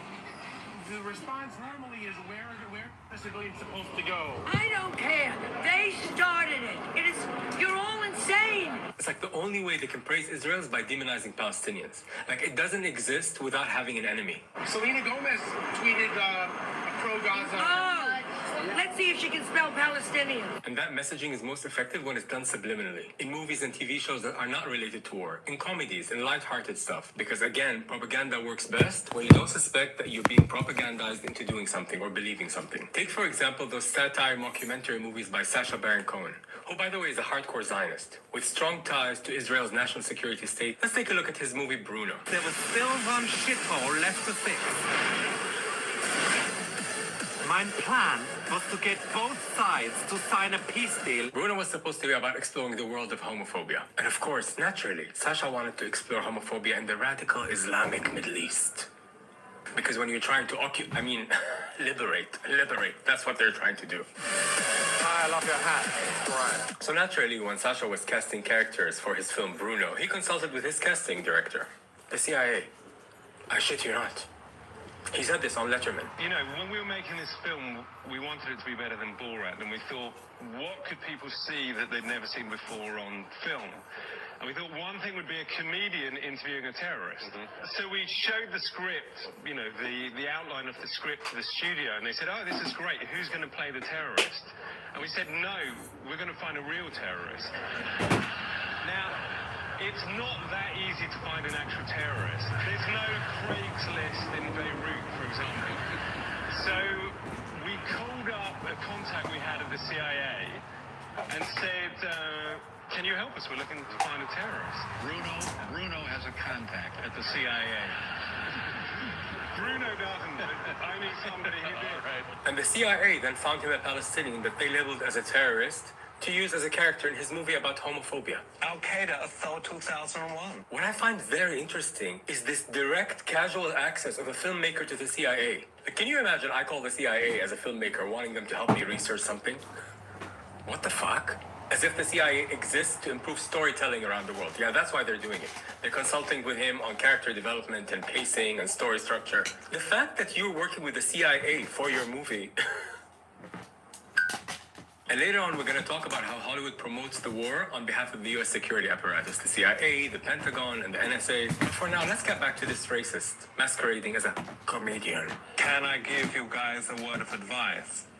Lose the beards, because your King Osama looks like a kind of dirty wizard or a homeless Santa. شو بالضبط الحكاية الحين؟ By the way, journalist Alan McLeod found out who the CIA agent that helped Sasha find the character, the Palestinian character for his film. And that CIA agent turned whistleblower, his name is John Kiriakou. John then said that eventually Sasha was actually interviewing a Palestinian NGO worker that they claimed is a terrorist. Within a few hundred yards of Israeli soldiers walks a Palestinian branded a major terrorist by the Bruno film. We found somebody who actually lived in a town that had a terrorist from a pretty nasty group called the Al-Aqsa Martyrs Brigade. Ayman Abu Aita not only lives openly, but frequently travels abroad. It took our producer, Samir Bazbaz, 2 phone calls and 10 minutes to find someone the film sets up as a man in hiding. Is your number in the phone book? Yeah. I thought I needed some security to get to the terrorist. The guy picks this secret location. This was the location, the Everest Hotel. Ayman Abu Aita is in the Fatah party. The film fails to identify him as a Christian when the character Bruno asks him about the Muslim Osama bin Laden. And this poor guy lost his job because of the portrayal of him as a monster in the film. And later, by the way, he sued for 9 figures, which they settled out of court with him. And you know when people settle out of court, that means they want... And it's an admittance of guilt. But the most fascinating and twisted part of that story is what didn't make the cut in the film. You know, Sacha Baron Cohen's mockumentary film is where he's playing a character, but none of the people that he's talking to know that it's a character. So it's filmed like a documentary, but he's acting, but everyone else thinks it's real. So in this movie, Bruno, he goes around being his most camp self and kind of like trying to trigger a homophobic reaction out of people. And they filmed in Jerusalem. And John, that ex-CIA agent, said that there was one scene they filmed in Jerusalem where Bruno was acting camp. Now, normally Israel is presented as a gay haven, right? But while filming, Sasha was chased down by a group of homophobic Israelis who wanted to lynch him.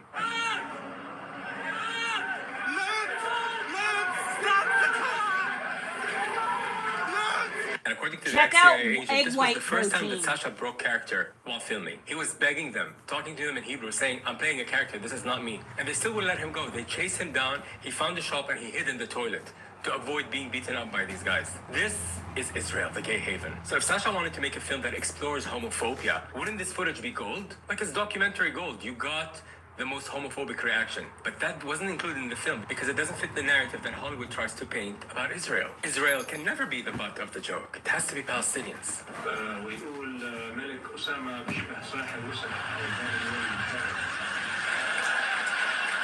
Little background on Sasha. He went to an elite school in the UK, English guy, and idealized Shimon Peres. So when you zoom out and you look at his entire body of work, especially when you see what the writers of his movie Borat and Bruno have been saying about the genocide in Gaza, they're genocidal statements. No one knows what it is to be a Palestinian. You can't do anything. You can't hijack planes. You can't do suicide bombs. You can't blow up children in cafes.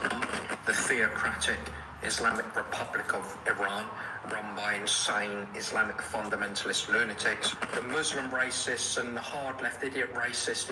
These pro-Palestine It's crazy how racist Israelites, people from Israel can be. I've been baffled. And I just want to give a quick message to all the generals in the IDF who was involved in the recent attack on the penises and testicles of Hezbollah. That's what he said. We are all against this war, this fictitious war. We live in a time where we have a man sending us to war for fictitious reasons. We are against this war, Mr. Bush.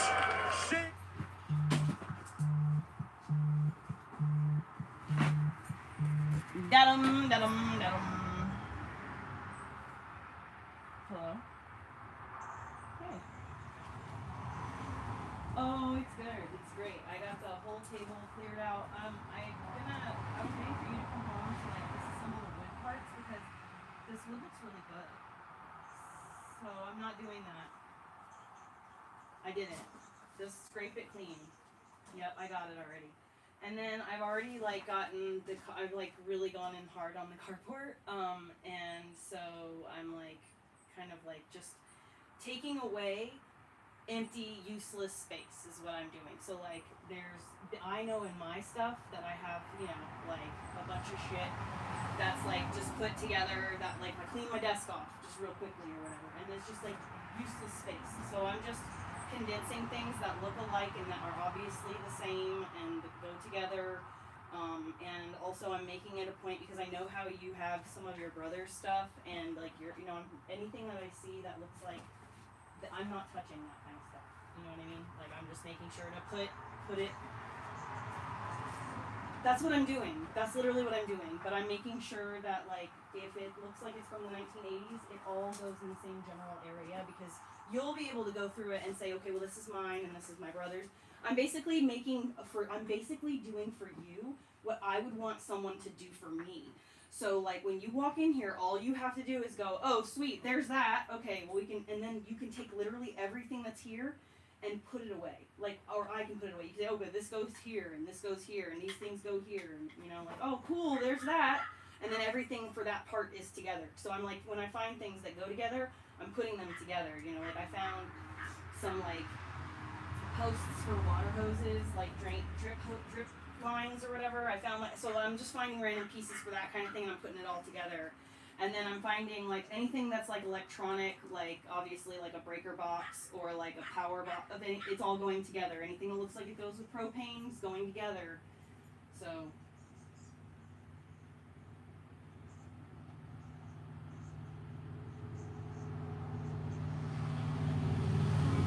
Yeah, so that's a job for you. Stripped out, right. So that's actually that's part kind of like half of what I'm also doing is like if I see any wires that are like absolute fucking garbage, and like there's only been like one actually, really, but it was just like a cut wire. So it's from mine. But anyways, yeah, I'm trying to consolidate everything. I'm trying to make it so that you walk in here and you go, oh, okay, sweet. This is here, and now I can do what I need to with it. And so that's really what it is. I'll take pictures, send it to you. Oh, that's exactly what I'm doing. I'm putting the garbage right where the back of your truck would be. So all you have to do is just grab it and set it down. Sweet. Okay, well, are you gonna come home for lunch, or are you just gonna stay working?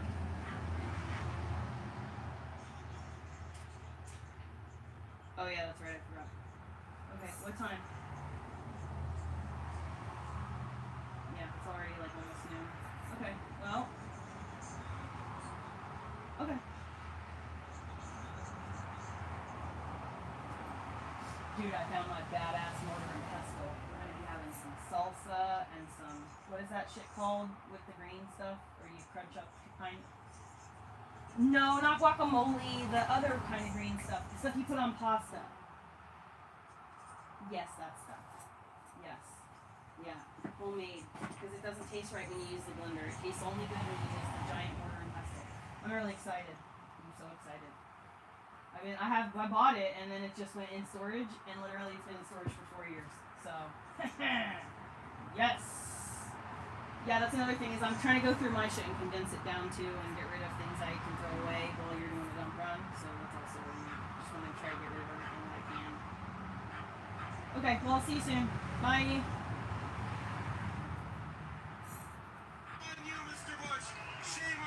I'm scared about watching this video on my live anymore. I want to like listen to something upbeat. I want to listen to this with you guys though, because I want you to listen to it.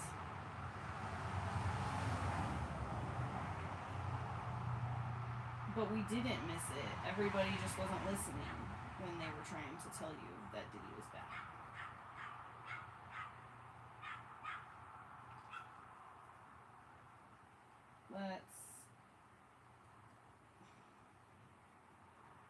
You watch one thing and then your entire algorithm changes.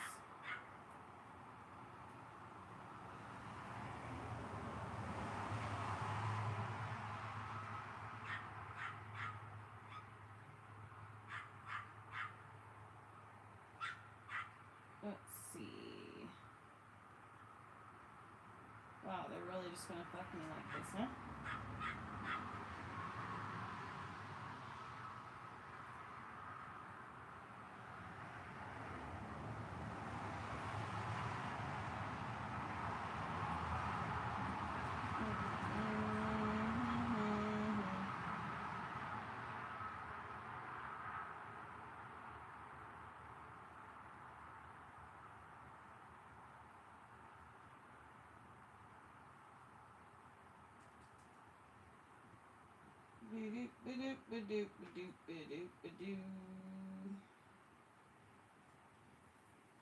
Yeah, podcast. It smells smoky.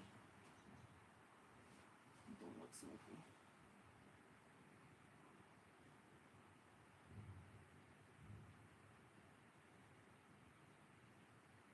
Okay. Judge issues a stern warning to the super mayor, Tiffany Henyard.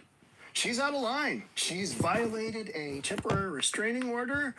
Village attorney had to take her back to court, and the judge said, "Don't do this again."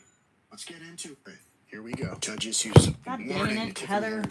Okay, let's back up just a scooch. And attorney asked judge to hold Dalton Mayor Tiffany Henyard in contempt of court. So they had a hearing, and it was on a Zoom hearing on Thursday, yesterday. And this is where all that went down. 150 people on the Zoom call. Usually it's just the respondents and, their attorneys and the judge and anybody else from maybe the court clerk, whatever, is there. But the village attorney said, hey, we can't get our stuff done. And so we need the judge to basically enforce a temporary restraining order that he had put in place so that the village can get their day-to-day operations of running the village accomplished.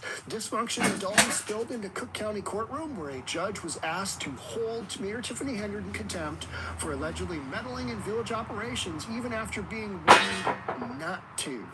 Tiff is not going down easily. She is going to go down kicking and fighting and just making it miserable to work with at the village. Judge Thaddeus Wilson issued a temporary restraining order on September 25th, blocking Henyard's attempts to appoint a new village administrator, village attorney, and chief police. So an injunction was made and a temporary restraining order saying the administrator, the village attorney, and the chief police were a no-go, and those were illegal hires. Judge said the law requires the mayor to receive trustees' approval for those positions. She didn't have it. We watched the meeting, and she just willy-nilly made her own appointments and said, that's what we're doing, and what we're going to do. I'm a super mayor, I can do whatever the F I want. Well, the judge is saying, no, you can't. Picking this heavy weight up in my teeth. Trustees opposed to Henyard returned to court Thursday, claiming Henyard disobeyed the order by instructing a vendor to cut off Keith Freeman's access to village license and permitting software. Freeman was Henyard's top advisor in both Dalton and Thornton Township before he fell out of favor for cooperating with Henyard's opponents, and she attempted to fire him. So all of this drama, Freeman was on Henyard's side, and then he cooperated, and tried to fire him. Now she's trying to cut off. So she went to one of their vendors who runs the license and permitting software and said, hey, lock him out. He's not our village administrator. No, he is, and the judge has said that. Trustees also claim Henyard's pick for police chief, who was blocked from assuming the position by the judge in the restraining order, has refused to turn in his badge, uniform, and keys to the police station. Okay, all right. He's dragging his feet. Tiff probably told him to. Get to it when you can. F those guys, right? F those guys. At Thursday's hearing, Henyard's attorney insists his client is cooperating. Well, if the client was cooperating, the judge wouldn't say what the judge said. She has promised to follow your order, and she will, Attorney Max Solomon told the judge. She's going to get away with everything she possibly can because she's pissed off that she's been boxed out and things aren't going her way. The judge declined to hold Henyard in contempt of court, but offered a stern warning after the hearing. I promise you, here's the stern warning, I promise you, I don't have a problem enforcing my rulings, Judge Wilson said. This is fair warning to both sides. Solomon later told WGN Investigates, that is Tiff's attorney, the trustees' allegations are false and dramatic. Why would they go back to court and make up this ridiculousness? Why would they go through the effort of making up false and dramatic accusations? What is that? How does that benefit them? It doesn't. It absolutely does not. And only serve to undermine village residents. Prove it. Hey, Attorney Solomon, prove it. What are you talking about? What of this is false and what of this is dramatic? Why are the village of Dalton residents and their attorney and the trustees having to go to court almost every single day per their attorney, Bert Olson? Why are they having to do that? Well, because the super mayor is monkeying around with shenanigans left and right, and it's impeding daily operations at the village. Mayor Henyard has been nothing but a victim of factional politics, and at the receiving end of the unfortunate consequences of the chronic lack of communication and cooperation, Solomon said. That is 100% nonsense. That is just nonsense. That is corporate, not even corporate, just attorney BS. Factional politics? Yeah, the super mayor's got shenanigans going left and right, and things are just not really working out. And so, yeah, the village is calling the bluff and saying, hey, give us back the keys. You're no longer here. Out you go. Let us get, and give Keith Freeman. Sometimes I think I get Keith Freeman and Jason House confused. I don't know why. So if I've said that in confusion, I'm 55. I'm allowed a senior moment every now and then, right? Yeah. On Tuesday, Henyard sent a letter to Village Administrator Freeman instructing him to be present at the Village Hall from 9 a.m. to 5 p.m. on weekdays and submit a written report of the day's activities to her daily. Hey, Supermayor, why don't you go into Village Hall and you be there from 9 to 5, and then you don't have to rely upon somebody wasting taxpayers' money writing stupid reports to you daily. You could be there and see what's going on yourself. How about that, Supermayor? About that? Oh, yeah, no. She's too busy counting all of the money she stole. Look at this. Look what we made for Josh. I don't know what she's doing. 2017. I'm making that up, right? Henyard's administration previously claimed Freeman was frequently not present at Village Hall and failed to perform his duties, Halloween, leading to their attempt to terminate his employment. His little foot That's not what and happened. his hand. He wasn't there, but neither were a lot of other people.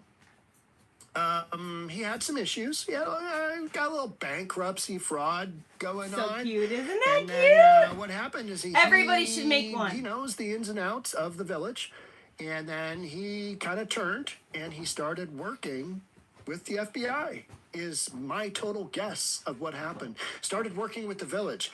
Hey, we need you. You know what's going on here. Will you help us? And we will lighten your sentence, or we'll, abdicate it or whatever. I don't know what's going on there. There are literally over 40 lawsuits have been filed. If you want to check out this, Attorney Bert Oldeson on Dalton Updates, it's I've got another podcast out where I literally listen to the whole thing. I'm not going to do that to you now, but if you listen to, this is WGN Radio. So that's Bo Bradley. He is the reporter there. And we've got Lisa, the online radio. She interviews Bert Oldeson. And what is fascinating about with this interview, it is 6 minutes and 59 seconds long, is Bert Oldeson, the attorney for the village, indicates that a major TV, one of the major networks, has picked up the Dalton drama as a TV mini-series, and they're almost done with it. So that is going to be coming out. I think it's NBC. It's either NBC or Fox. I strongly think it's NBC, but you can check out, did a podcast on that. You can listen to Bert talk about that. And I have no reason to believe that Bert would say anything other than the truth. He's an attorney. I think he's got to be in his, I don't know, I'm guessing 70s? I don't know. Probably, right? When you guess on somebody's age, you're like, sorry, Bert, if you're in your 60s, I apologize, but just with the timeline of your legal career, I would say you're north of 60s. So, got a major TV series that's coming out that's going to be covering the super mayor and all that has gone on in Dalton. Who's going to play the super mayor? Who will play Stan? I was just riding a bike, Brown. Who will play Jason House? Who will play Bert Oldeson? Who will play the attorney? I don't know. But it's wild that this storyline has been entertaining enough where a major TV network says, we need to cover that. We're missing out. This is an opportunity. So stay tuned. Make sure you're subscribed to this channel because we're covering everything that's going on in Dalton, Township of Thornton. That's it for me on this one. Thanks so much for being here.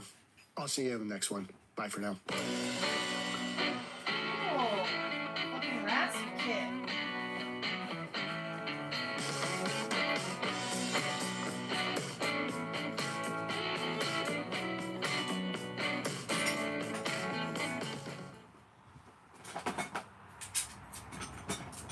litigation. And the real Martha, or Fiona Harvey's attorneys, have had some back and forth with the court, with filing things in the courts like, you can't do that way, you can't do this way. But it seems that everything is on track, and the court has taken this under submission on briefing. The court's not hearing oral argument on any of these motions. Said the briefing is done. I'm taking these under submission, and we'll issue an order on both motions. So we are waiting for an order from the U.S. District Court for the Central District of California, so the federal court there in California. Netflix continues to argue that the identity of Martha was never disclosed, that things were altered and changed so that she could not be found. The real-life Martha, Fiona Harvey, has said, no, the internet found me, and the show did not alter facts enough that I couldn't be found. It was clearly about me.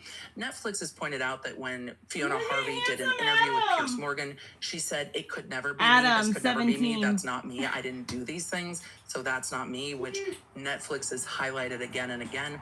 And then Netflix has also highlighted that, no, the things we show in the show, she actually did do. She sent these emails. She was accused of stalking a member of Parliament's wife, and they showed all of the receipts, hundreds and hundreds of pages of attachments, because in that anti-SLAPP motion, it's the earliest litigation of the case where they're showing the court, look, this is why we will ultimately prevail. This is a matter of public interest. This is a proper case of speech for the anti-SLAPP motion to apply to, and ultimately, the plaintiff will not be able to show that she will prevail, because this is the evidence we have showing not only did we not disclose who this individual was, but even if the court finds that you can discern who Martha is in the show, also she did the things we're saying she did in the show. Richard Gadd is allowed to share his own experience without being sued for defamation.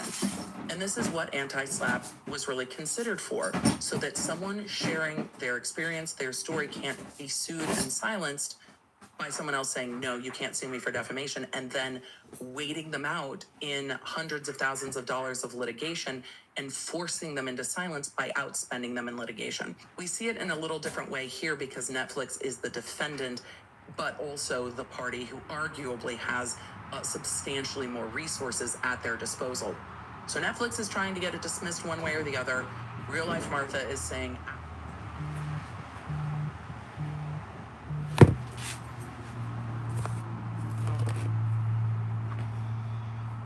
Hello? Hi, Boo Bear.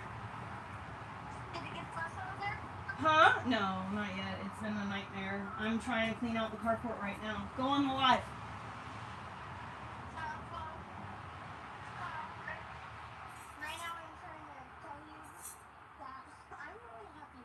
Why? Me and my dad, I went through my old clothing that I didn't even know existed in the closet, and guess what? What? I found my old food tray, I found my old Crayola piggy bank. Aww. That's cool. That food tray is really neat. No, you definitely don't ever leave money in your piggy banks. Will you spend it? Okay, the other thing that I found was the first ever Mm-hmm. sexual operation. It's one of my old toys. Is this literally an empty box? Oh yeah? Yeah, that's an empty box. This box that I just found. I'm cleaning out the carport. The carport in Adam's house. It's got a bunch of mess. Trying to make it so that we can pull his car in here when it gets fixed, and then if we can utilize the woodworking stuff here, that's a good thing. And then this is just a lot of space that can be used, and it's just stuff's been shoved in here with no rhyme or reason. So we need to get this cleaned out, figure out what's going on here, make available space, then he can just start moving everything where it needs to go. So he can move all the things that are behind the bus here in this area, so then he can move the bus backwards. Then they'll be moved from my bus. It's just literally, it's two people who are busy and chaotic and disorganized are trying to do, something major. It's moving that bus is a major ordeal.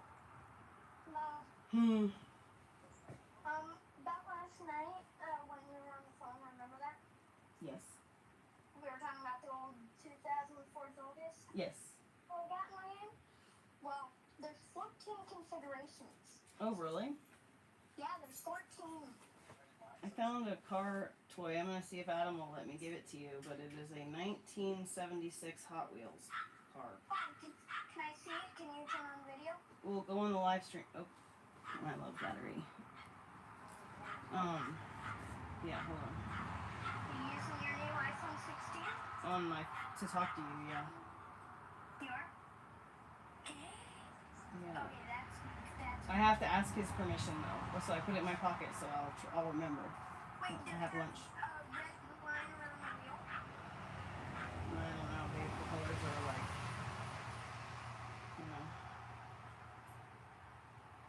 Well, that used to be a red line. Those are going for over $100 nowadays. It's a 1976. It doesn't even say the car kind on it. It just says Hot Wheels 1976. Yeah, that's.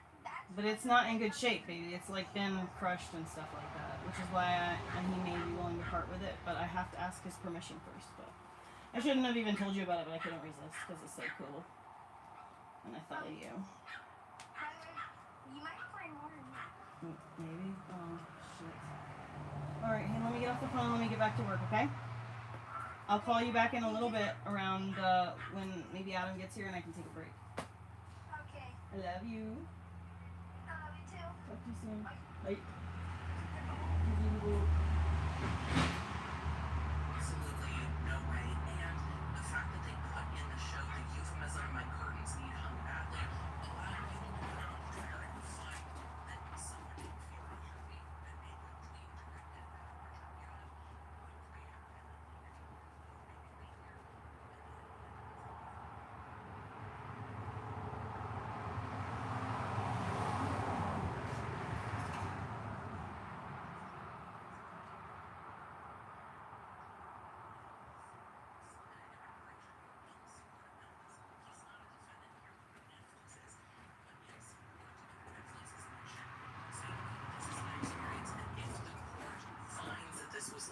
fictionalized enough, then the things we said are true and the case needs to be dismissed anyway. Thank you to Lumi for sponsoring today's episode. If you haven't, and if you wanted to try, you can try it all. Try a variety of them. That's Ellie. Now, Fiona Harvey also tried to have this stricken from the record, and the court was like, no, that's not happening. This is part of the record. It's being considered. This motion with exhibits is over 193 pages. No, we're not going through all of them, but we are going to go through the declaration because I was very interested in it, and I think you might be too. The declaration from Gad is, I am a comedian, writer, and actor. I created, wrote, and starred in the Netflix series Baby Reindeer. I have personal knowledge of the facts set forth below, and if called as a witness, could testify competently thereto. I submit this declaration in support of Netflix's special motion to strike, the anti-slap motion.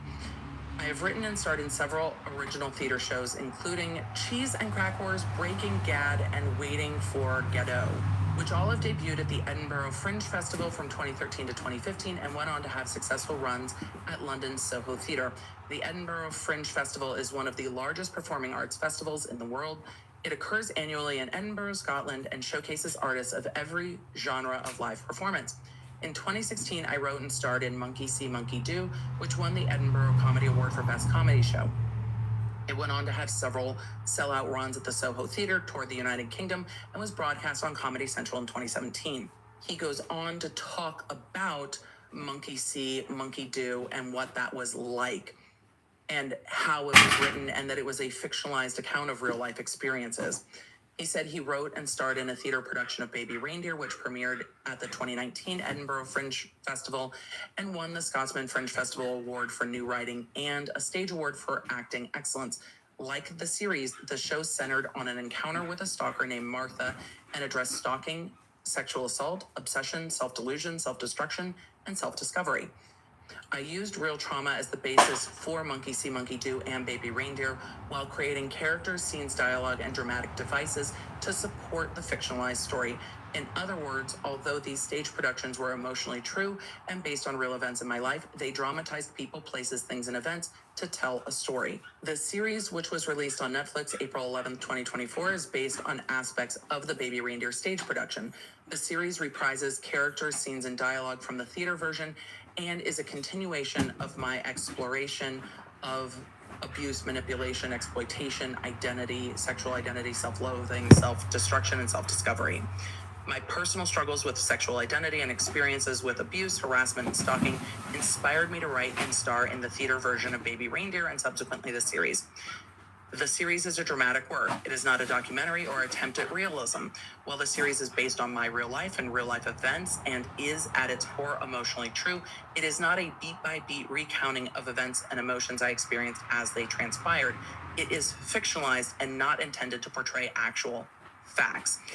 Which is where we also see the plaintiff coming in at the beginning of their complaint saying, the beginning of this series says this is a true story, not this is based on a true story, which may cause some pause for the court. I mean, if law does anything, it's splitting hairs and parsing words. He goes on to say, while the series is emotionally true, it is not intended to depict any real persons. Instead, I created fictionalized characters, including Martha and Donnie.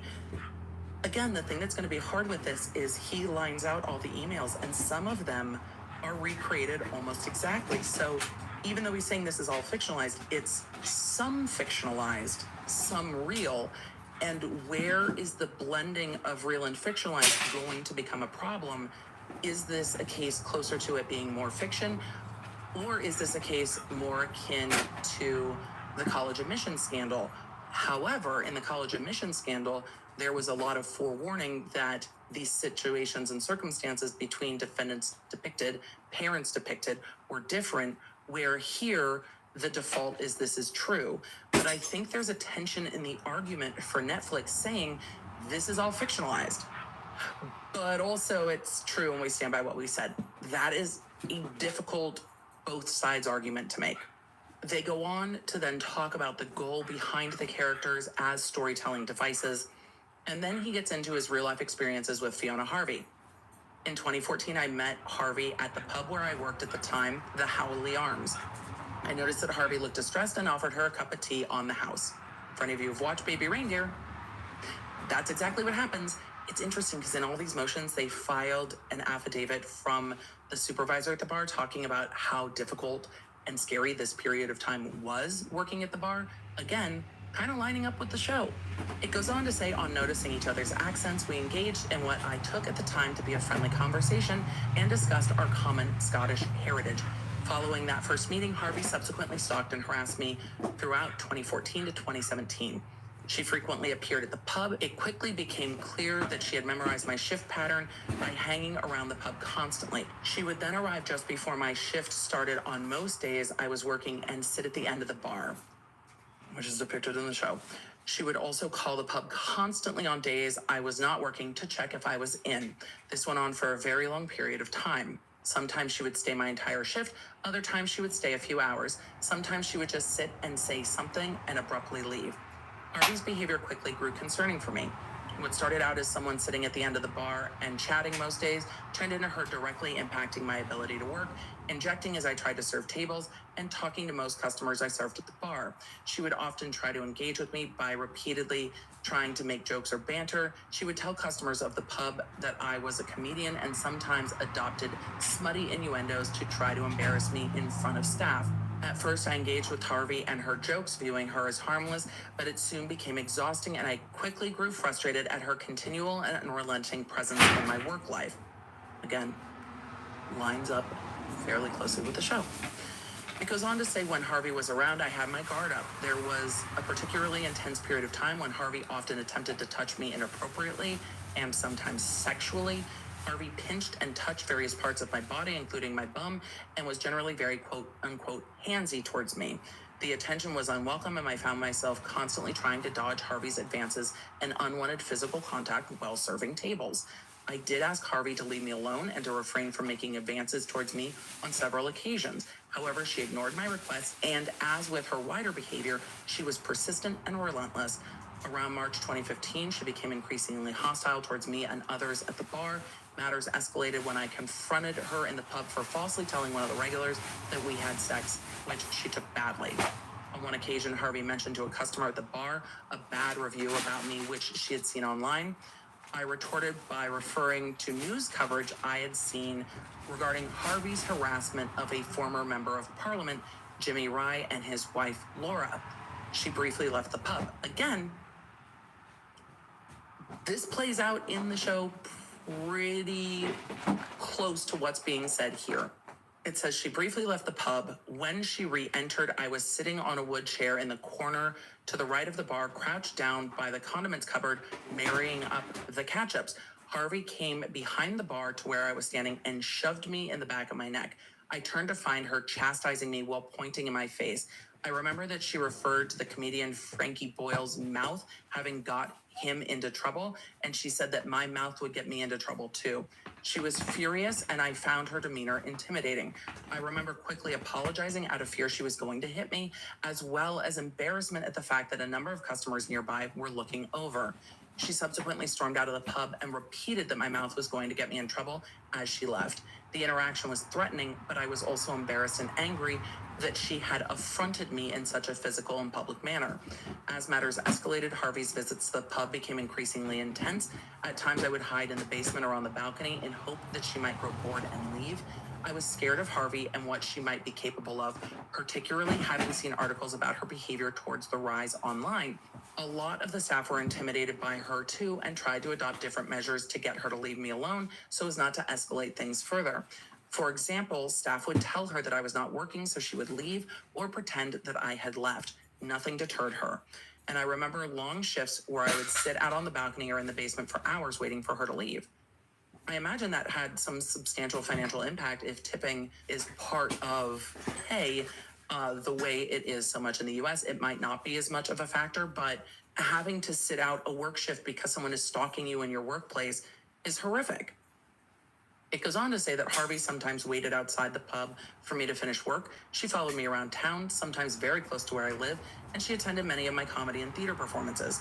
Often when I posted about my performance online, usually on Twitter, she would turn up and occasionally be disruptive. On one occasion, I was appearing in a show at Aces and Eights in London in July 2016, where before the show started, the producer spotted her in the audience. The producer subsequently went around the audience and told everyone other than Harvey that we would be pretending the show had been canceled so they could return 10 minutes later just to get Harvey to leave. I was then catching some fresh air when, on leaving the venue, Harvey confronted me about canceling the show. Another member of the producing team had to stand between me and Harvey, who was becoming increasingly animated towards me. In addition, I have always had to put extensive measures in place to stop Harvey from attending my shows, including at venues like Soho Theater and Bush Theater, as well as involving producing partners Burke's Nest and Francesca Moody Productions to help manage the situation. It goes on to say around July 2014, Harvey obtained my email address from my personal website, which at the time included my contact details to facilitate inquiries and bookings for comedy performances. Harvey emailed me relentlessly throughout all hours of the day and night. She would sometimes send emails at 2 a.m. and 4 a.m., and at times she would send multiple emails in a single day. I never engaged with, responded to, or referred to her emails because I feared it would only make matters worse if she knew for certain I was receiving them. He goes on to say she sent me thousands of emails, hundreds of voicemails, and a number of handwritten letters. These communications often include sexually explicit, violent, or derogatory content, hateful speech, and threats. The emails and voicemails attached to this declaration represent just a fraction of those I received from Harvey. Most of the emails referenced in this declaration were provided to the police. Below, I provide some examples of the types of emails I received. Harvey regularly monitored my social media and sent me emails discussing photos posted to my Twitter. On January 29th, 2015, Harvey sent me an email with the subject line, quote, "Yummy Mummy," which started with, "I see your mom is on Twitter." Sorry, "I see your mum is on Twitter." I said that in American. Apologies. Quote, "I see your mum is on Twitter. I looked up yours to see what was going on in your head, and you retweeted her." And then it's attached as an exhibit. This is like what that woman September is doing to 17th, me. 2016, Harvey emailed me, "I love the photo of you sleeping on Twitter." And that is also attached. Most of these are attached, and I'm going to go through some more of them, but some of them are This baby fairly reindeer face hateful. reminds me of that woman. It goes on to say Harvey's emails frequently contain hateful speech, derogatory, racist, and homophobic language, and then gives an example of all of that. It says Harvey frequently made personal attacks and threatened me in her emails. On January 25th, 2015, Harvey sent me a lengthy email acknowledging that she had been banned from the bar, that she had been banned from the pub. Again, I'm sorry, I said it in American. She had been banned from the pub where he was employed, calling him naive, ugly, stupid, and badly educated, insulting and threatening several of my colleagues at the pub, and threatening me with litigation. It goes on to say that Harvey reminded him that she had, quote, "considerable contacts in every walk of life, all very angry with you, including a number of law firms." Well, this email stated that Harvey was, quote, "blocking my email account," and finished speaking with me. She continued to send hundreds of emails after this. On January 25th, 2016, Harvey mailed me a multi-page handwritten letter, which was barely legible. The letter claimed that Harvey did not read emails because she was allergic to emails, called me a prick, and demanded I call her because she is fed up with the fannying about. Harvey threatened me that I had a, quote, "very big enemy in the acting world. I'm not telling you who that is, but they are saying you are all image, and a pain in the butt. Frankly, I'm not surprised. Narcissists are like that." And this goes on and on and on with the insults, threats, and the letting him know that she is keeping an eye on him across social media and performances. It goes on to say that the emails also regularly proposition him with lewd and explicit language, and then they include some of the explicit emails saying things including, quote, "sex 3 times at night and twice in the morning. I just want to give you loads and loads of BJs to make you sleep," and on and on and on. A lot of these things are detailed fairly graphically in the show. So even this attachment in the defense motion doubles down on what we said is true, and showing that what they're saying about Harvey is easily identifiable to Harvey. That doesn't mean it's easily identifiable to anyone else, though. If this gets past the anti-slap stage, will be a consideration as it goes forward in defamation, and it's going to be interesting to see where those boundaries are on someone being able to retell the real things that happened to them, even when they try to fictionalize it to protect the other party.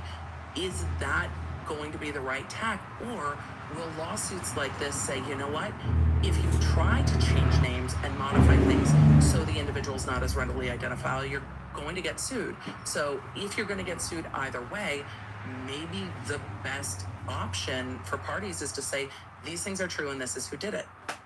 And I'm curious to see how the law moves forward in this area of public figure defamation.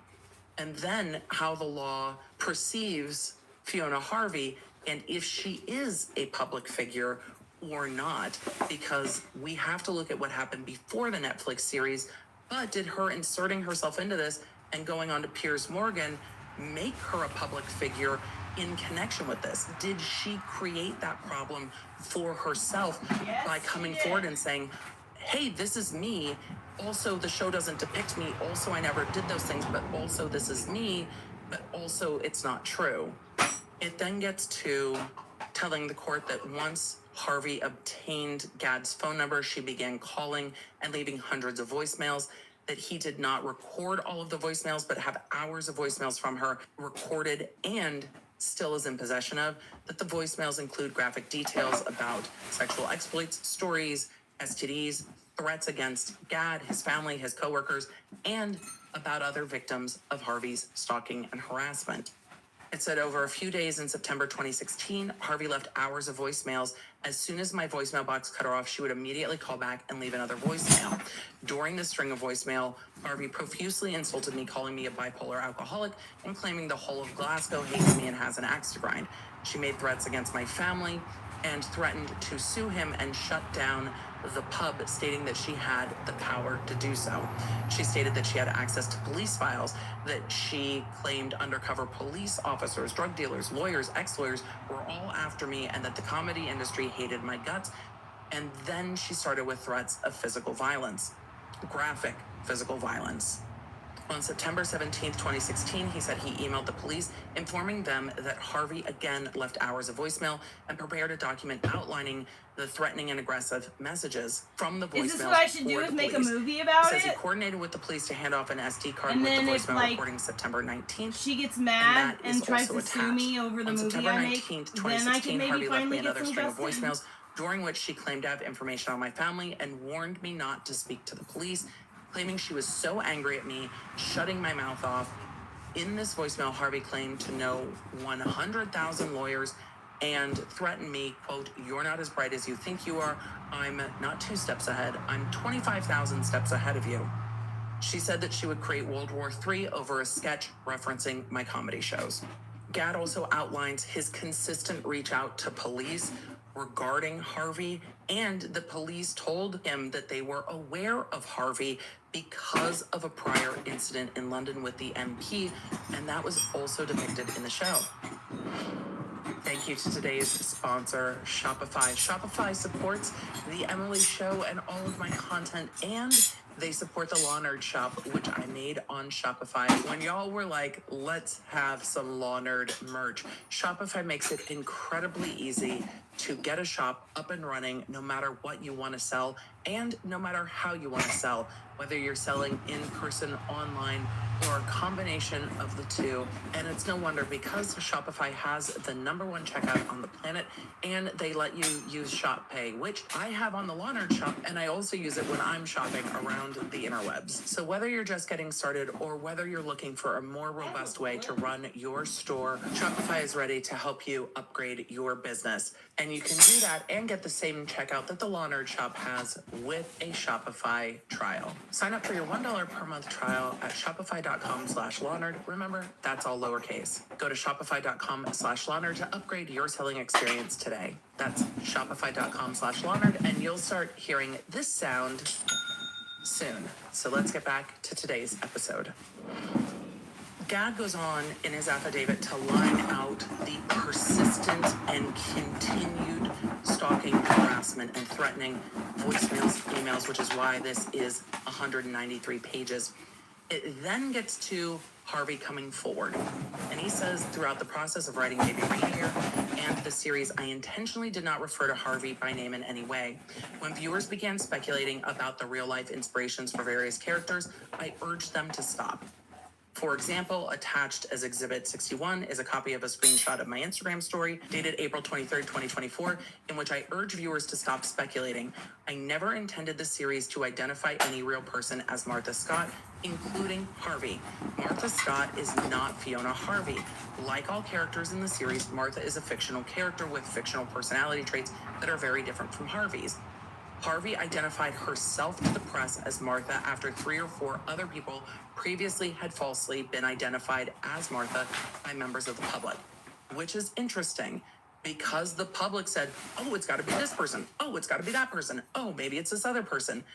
Before Harvey came forward and said, no, that's me. He goes on to say, I was surprised that Harvey appeared on Piers Morgan Uncensored. Though I have only watched certain segments, I understand she claimed she was the inspiration for the Martha character and said she never sent me thousands of emails or left me any voicemails. She harassed and stalked me over several years, and since her interview, other individuals have contacted me through my agents and publicists and said they were also harassed by Harvey, but all were too scared of her to come forward. That is the end of the declaration and the beginning of 193 pages of exhibits, a lot of which are emails, and the emails that are referred to in the declaration written very much in the style that we see them depicted on the show. So where will defamation find the boundary between people retelling their stories and people retelling modified, fictionalized versions of their stories? Does that ultimately protect someone from a defamation suit? Or is it going to cause the defamation suit? Or was this always going to be the case with Fiona Harvey as Richard Gadd continued to tell his story? Because we see consistent threats of lawsuits in this, and they have declarations from the law firm where she worked and was quickly terminated from, and the Law Society saying that she's not fit for the profession of law. At the heart of all of this is Richard Gadd's personal pain and clearly a lot of distress on the part of Fiona Harvey. But where does the law find that boundary? And I'm interested to see how this case moves forward, because it may shift how people think about telling their own stories, but it also may shift the growing sphere of these rapid, quote-unquote, docu-series that aren't really news pieces, but include quite a lot of speculation about trending news topics and things like criminal and civil cases, like we see in the Murdaugh case. It's a changing landscape, but does modifying a few details protect you from defamation, or is it better to just lean in to exactly what the truth is and not cover any of the speculation? It's why I stick to court documents. Look, I'm going to say what we talked about in court. We're going to talk about how the law might impact it and ask questions about where the law should fall, does fall, and might be going in the future. Our laws are dynamic and continue to change to meet modern needs. And I'm wondering if, in the age of so much production, where somebody can start a YouTube channel, go on Instagram, and really tell their story, where is the protection and what is the better course of action? I would love to hear your thoughts on all of this. I will continue following this case. This is a federal civil case. I don't know if this will go to trial. It is slated to go to trial in May 2025. That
twice convicted Because I accidentally criminal muted it. spent 5 years in prison for stalking.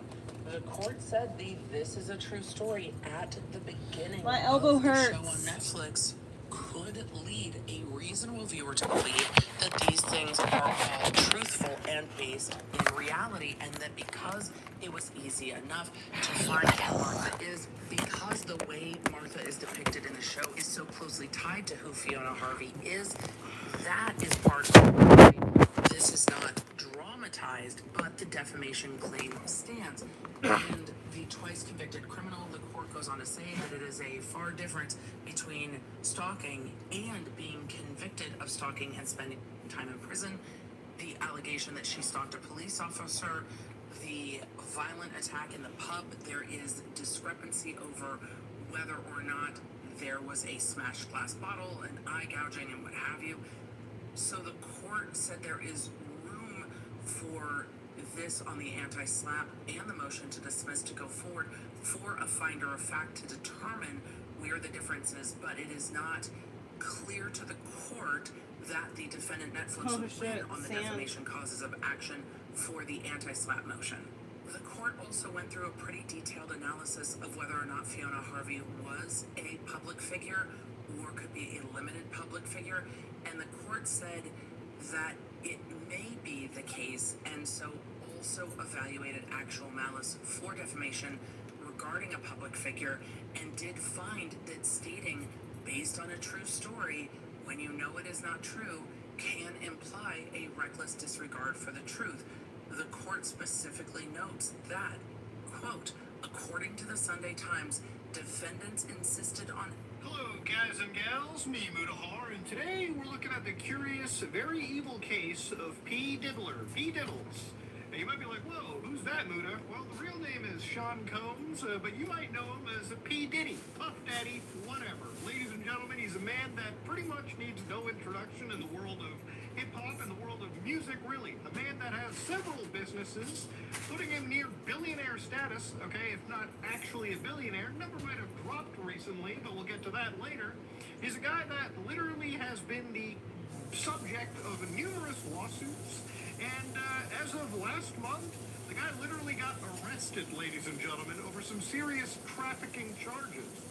So you might be like, Muda, why do you have interest in this case? Well, A, it's a pretty popular topic, so literally avoiding it is not necessarily a thing. You constantly see it everywhere, and honestly, the parallels that I've seen over here kind of remind me of cases and things that I've looked at in the last couple of years on my channel. It's a pretty scary case, and it really shows how people that have the power this guy does absolutely, at times, can abuse it to their advantage like this and seriously cause some actual harm as they go along. So obviously, let's start off from the very beginning of this situation. So this whole thing started off with the Diddler getting sued the first time, November 16, 2023, where a actual former girlfriend, Cassie Ventura, ended up actually suing the guy for alleged years of abuse. So with the entire situations already coming up, a serious allegation, about a day later, it ended up actually being settled and resolved. Now, nobody knows the terms of these deals because obviously this was settled over here. But then it still wasn't the end. A few days later, the guy literally also gets sued again. The Diddler gets sued by a pair of actual lawsuits, apparently both in the same actual day. Now, in one of these lawsuits, an individual known as Joy Dickerson said that at the time she was a 19-year-old student at one of the universities, Syracuse University, where apparently she was actually intentionally drugged by her. Okay, allegedly this happened. And of course, bad things occurred right after that. And obviously the other lawsuit, where they were identified as Jane Doe, said that she and her roommate returned to Hall's home with him in Combs after a music industry event in 1990 or 1991, and they were coerced into actually, having sex.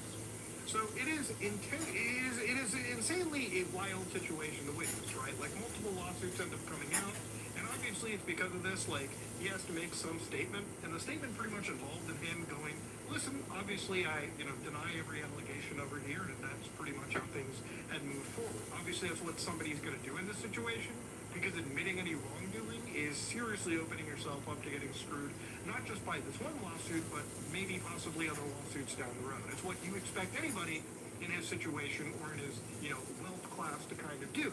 So at this point, Diddler's net worth was basically going up in flames as many of his brands were kind of kicking him out. One of them was Revolt TV, the digital media brand, where they were like, bro, we literally do have to cut ties with this specific individual, right? When it came to, Sean Combs or P. Diddy. So he said that they basically stepped him down from his position as chairman at Revolt. 18 actual companies cut their ties with his actual business venture when it came to e-commerce. And let's not forget the canceled Hulu reality television show, Diddy Plus 7. I don't know if they're going to rebrand it to Diddy Plus 7 allegations, but, you know, time will tell. So anyways, ladies and gentlemen, at this moment in time, a music producer ended up coming out, one of his music producers. So Little Rod, or Rodney Jones, ended up actually filing what they claim is conspired with Combs in an alleged RICO enterprise. Okay, so racketeering, these kind of cases, stuff that you probably hear about when it comes to the actual mob. So what they had said was this involved Universal Music Group, its subsidiary Motown Records, Combs' label Imprint Love Records, UMG Chairman CEO Lucian Grange, former Motown CEO Chairwoman Ethiopia Haptamariam.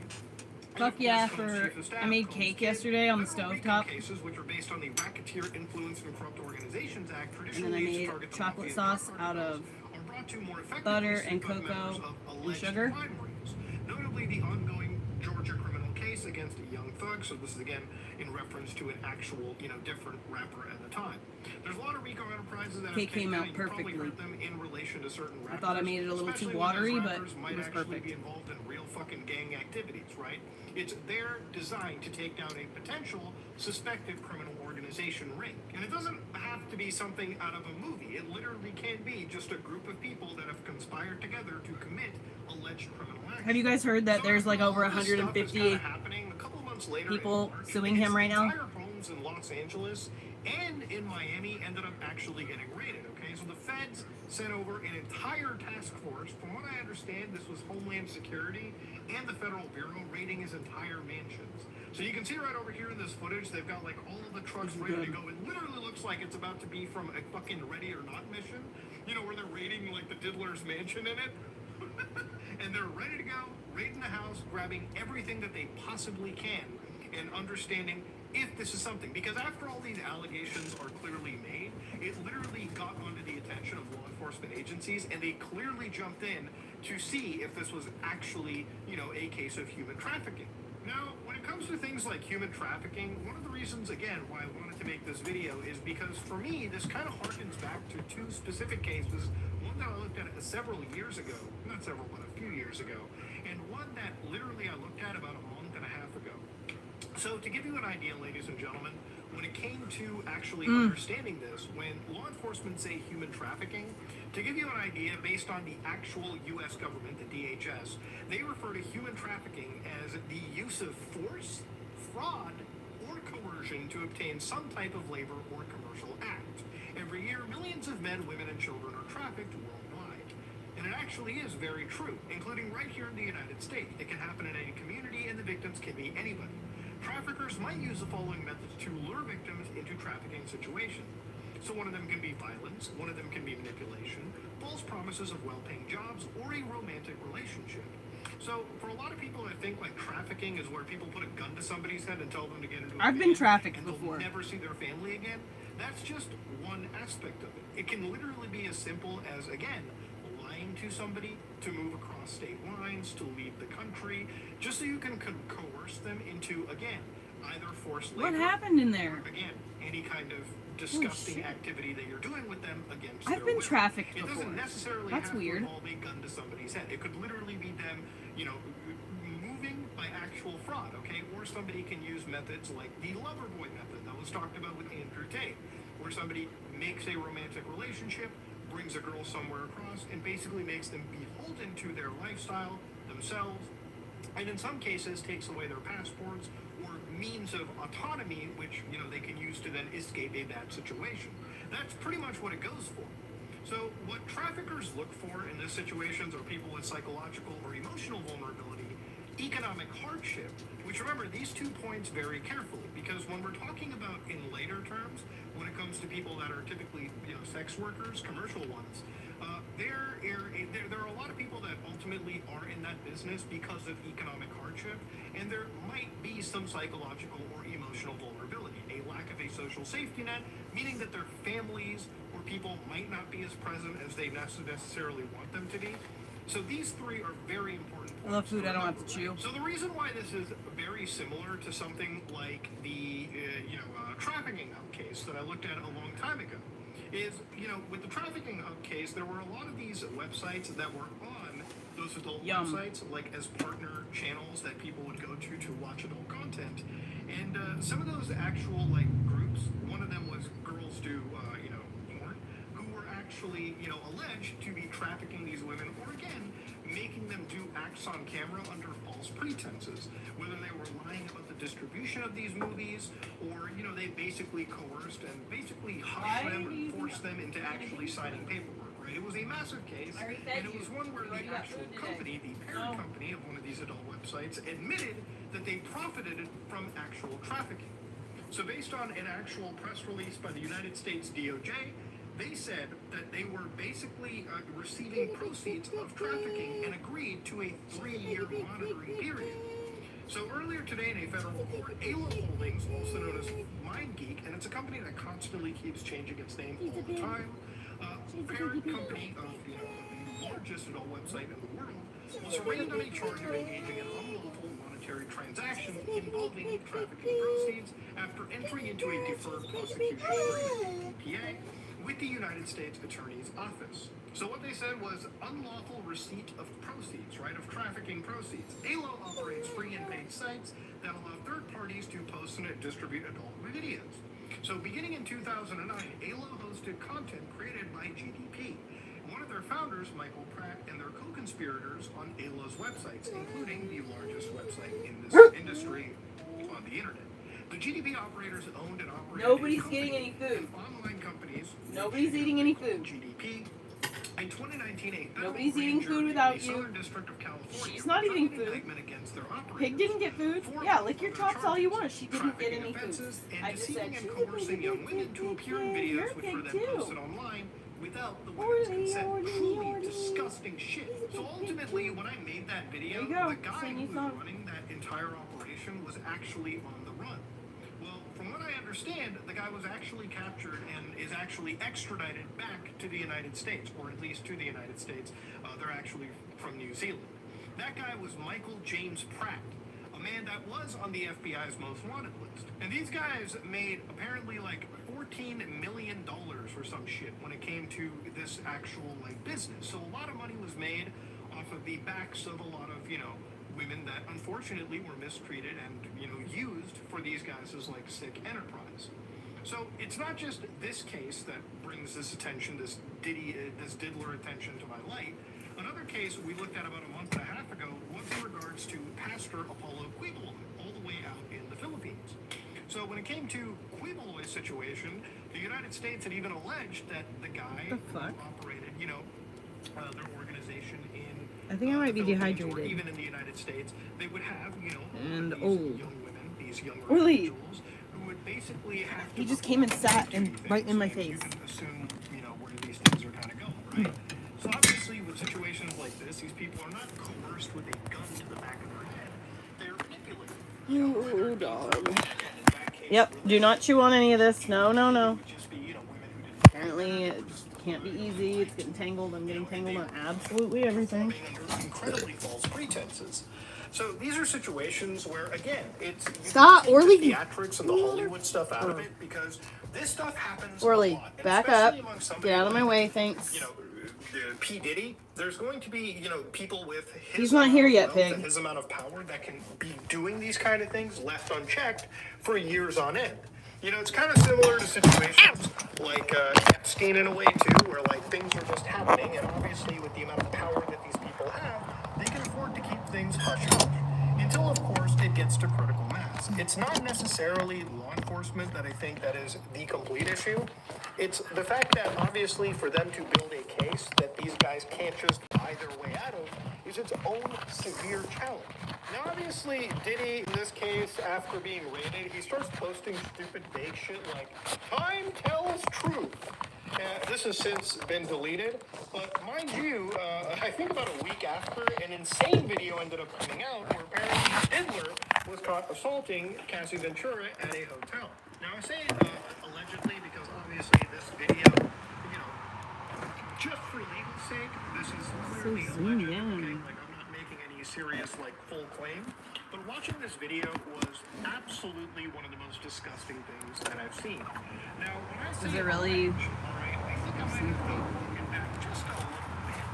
Because, ladies and gentlemen, I'm going to leave it to, Figure this point out. So, let me show you a frame that was censored.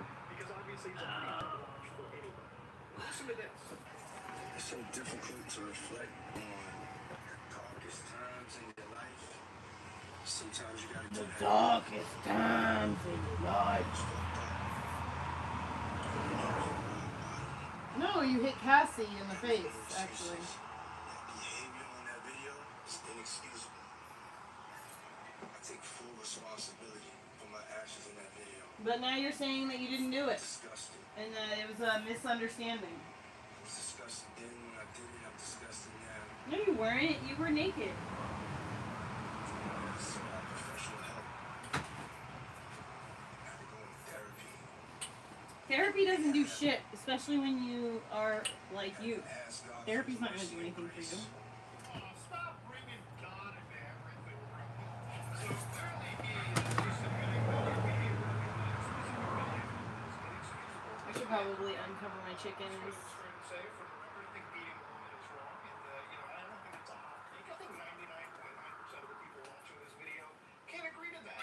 So for this guy to come at the age of his 50s and go, you're wrong then, it's wrong now, creating the name of his video after that hotel video surfaces, which is kind of a fucking weird ethical quandary as to why it didn't surface earlier.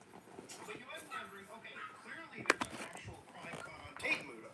What can law enforcement do now? Well, actually nothing. According to the Los Angeles office, they have a statement on the alleged video involving Sean. We're aware of the video that has been circulating online, allegedly depicting Sean assaulting a young woman in Los Angeles. We find the Lunch break. disturbing and difficult to Cake break. if the conduct depicted occurred in 2016, unfortunately, we would be unable to charge as the conduct would have occurred beyond the timeline where a crime can be prosecuted. As of today, law enforcement has not presented a case related to the attack depicted in the video against Mr. Combs. But we encourage anyone who has been a victim or witness to a crime to report it to law enforcement. It is an aqualung. So here's my thing about this is obviously I'm sure a lawyer watching this video or somebody that works in the legal office can clarify just why do these statutes hold up, especially for things like assault or violence, that if clearly what you're seeing on camera depicted as actually happened, and nobody is claiming that this is some AI He has like the weirdest random shit. yeah, it was wrong back then, it's wrong now. Why can't there actually be some real enforcement? Because again, you know, for a lot of these lawsuits, it's always kind of like a she-said situation. The reason why this video, and I'm making it, is because when you see these kind of clips, when you see these kind of happenings, it is genuine, it shows you that there is something wrong going on. And it's not, you know, it's not the people accusing, it's actually the person being accused. Alright, so now that we've discovered that the Diddler has like 9 fucking lives apparently, let's talk about some other weird shit that was showing up. Now at the time I was watching this, literally a video was recommended to me that I put on my phone, just so that when I was making a video like this, I could talk about it. Now this video, it's still up by the way, uploaded November 9, 2009, with 7.7 million views, uploaded by a small little channel known as Justin Bieber, 2 minutes long. You know, basically he posted this video, which I love the iMovie editing. You know that Justin worked on this. You can see old Diddy and Justin hanging out together. Now I'm sure that Diddy was pretty responsible for this kid's career. Did a lot to help him out. Yeah, this video is just, it's wild. It's like this kid is like barely 15 years old. He is actually 50. What the fuck's this drone man just hanging out with him? 48 hours with Diddy? That's fucking weird, dude. Most people can't stand to be 1 or 2 hours with this guy. You're doing 48? Nice. Usher stayed with him for a year. But yeah, the keys is yours. And you know, when you're 16, you have to go. Don't lick your lips like that. Giving this kid a corn pill and it's yours when you're 16. Now, of course, there are other videos that popped up later. Diddy and Justin Bieber.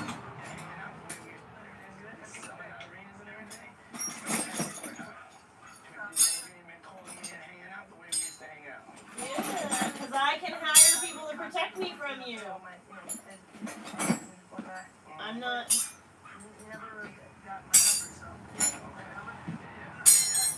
Oh my god, it's the tiniest one. I'm sure this is some kayfabe stuff on the internet, but you know, I'm just gonna leave it like this, bro. If I was trying to get a 15-year-old's number, there would be a million dudes making a video on this, just absolutely calling me what you think they're gonna call me.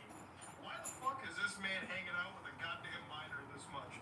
That needs to be addressed, all right? There's got to be a logical explanation to it. Now, amongst all of this, there's been some wild stuff that's come out with the actual dude's feed.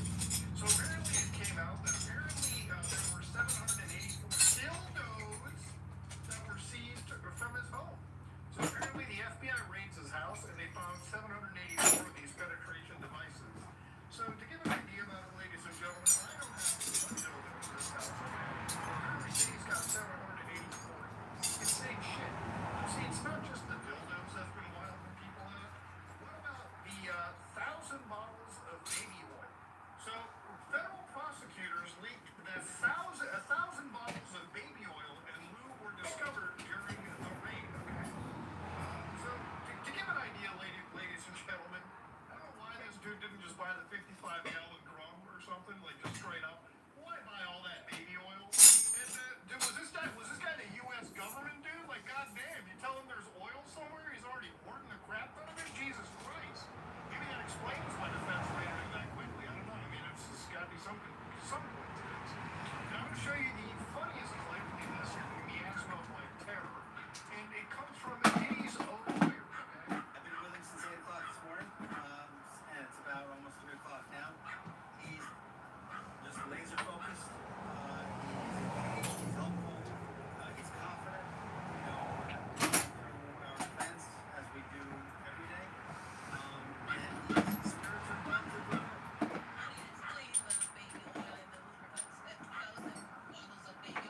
I don't think it was 1,000. I think it was a lot. I mean, there's a Costco right down the street. You know, I think Americans buy in bulk, as we know. And Dude, he's like laughing at it too. He's like, well, look, God, it wasn't 1,000. I mean, 150 bottles. Come on, then we're gonna round that thing up to $1,000. Get out of here. And Americans, y'all are buying your baby oil and your fucking KY jelly at Costco, right?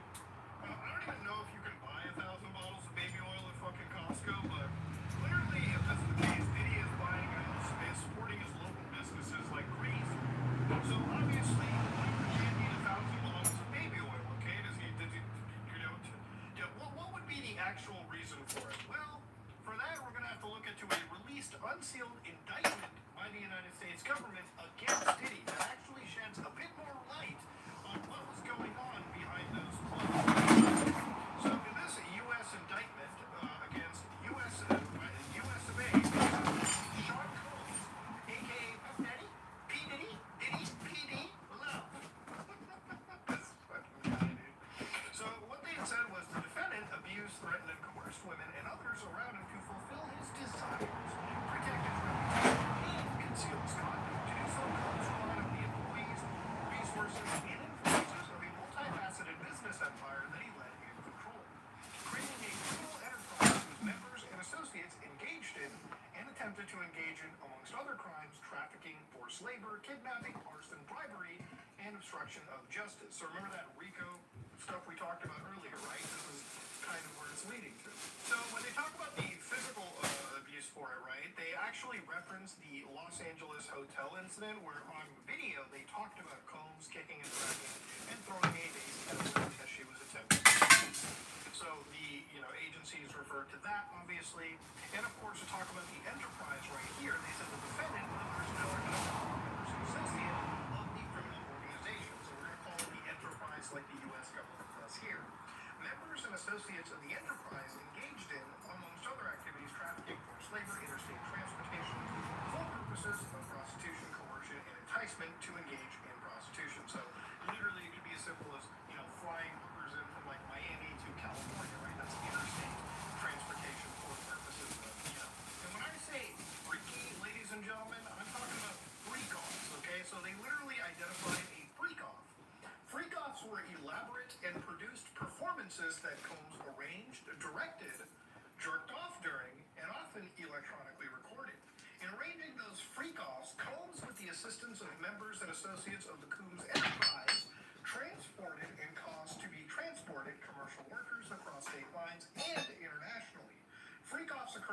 sometimes lasted multiple days and often involved multiple commercial workers. During free calls, Combs distributed a variety of controlled substances to victims, in part to keep the victims obedient and compliant. Sometimes, unbeknownst to the victims, Combs kept videos he filmed of victims engaging with commercial workers. After free calls, Combs and the victims typically received IV fluids to recover from the physical exertion and drug use. So, like I said earlier, right, when it came to trafficking victims, those first three, bullet points, there's a lot to go through anything just to survive in today's world financially. And for them, maybe this is the only thing they had. Maybe this is the only way for them to make ends meet. And that is never okay. Just because somebody says yes to something, and if they fall under any of these matters, if you clearly have that power advantage over them, where obviously they have the choice to say no, but they're probably not going to. If it means, food in their belly for the next couple of weeks, yeah, that's clearly you using your advantage to coerce somebody into doing something like this. Okay, there's just no way You around gotta get it. these garbage bags condensed down. You have to look at everything, and that's the situation that the government here is presenting. So when they talk about the racketeering conspiracy, they're talking about multiple acts of kidnapping, arson in certain cases, bribery. There's plenty of charges the U.S. government is putting on him. And to give you an idea, this is an indictment, and according to the United States, you gotta remember, the charges contained in the indictment are just accusations. So clearly there's a trial that is supposed to happen, and it's something that I'm sure many law channels and people are watching as time goes on. But this isn't the end of anything, okay, ladies and gentlemen, because literally as of like a day ago, what was insane was Diddy, or the Diddler, was accused of misconduct by 120 people. One of those victims alleges that he was apparently 9 years old when that actually happened. So with all of these crazy allegations still pouring in, and obviously I feel a lot more people are comfortable to come out and discuss what had happened to them, there is a serious investigation that the government is putting through, and I'm sure that, Nope. Cleaning it out so that we can move forward on our But if the feds what we need to do. this guy is looking at basically spending the rest of his actual life in prison. And if he did at least even 10% of what is alleged in these lawsuits and indictments, that's still not enough time served for the kind of stuff that you is one of the most evil cases of unchecked celebrity.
guys later.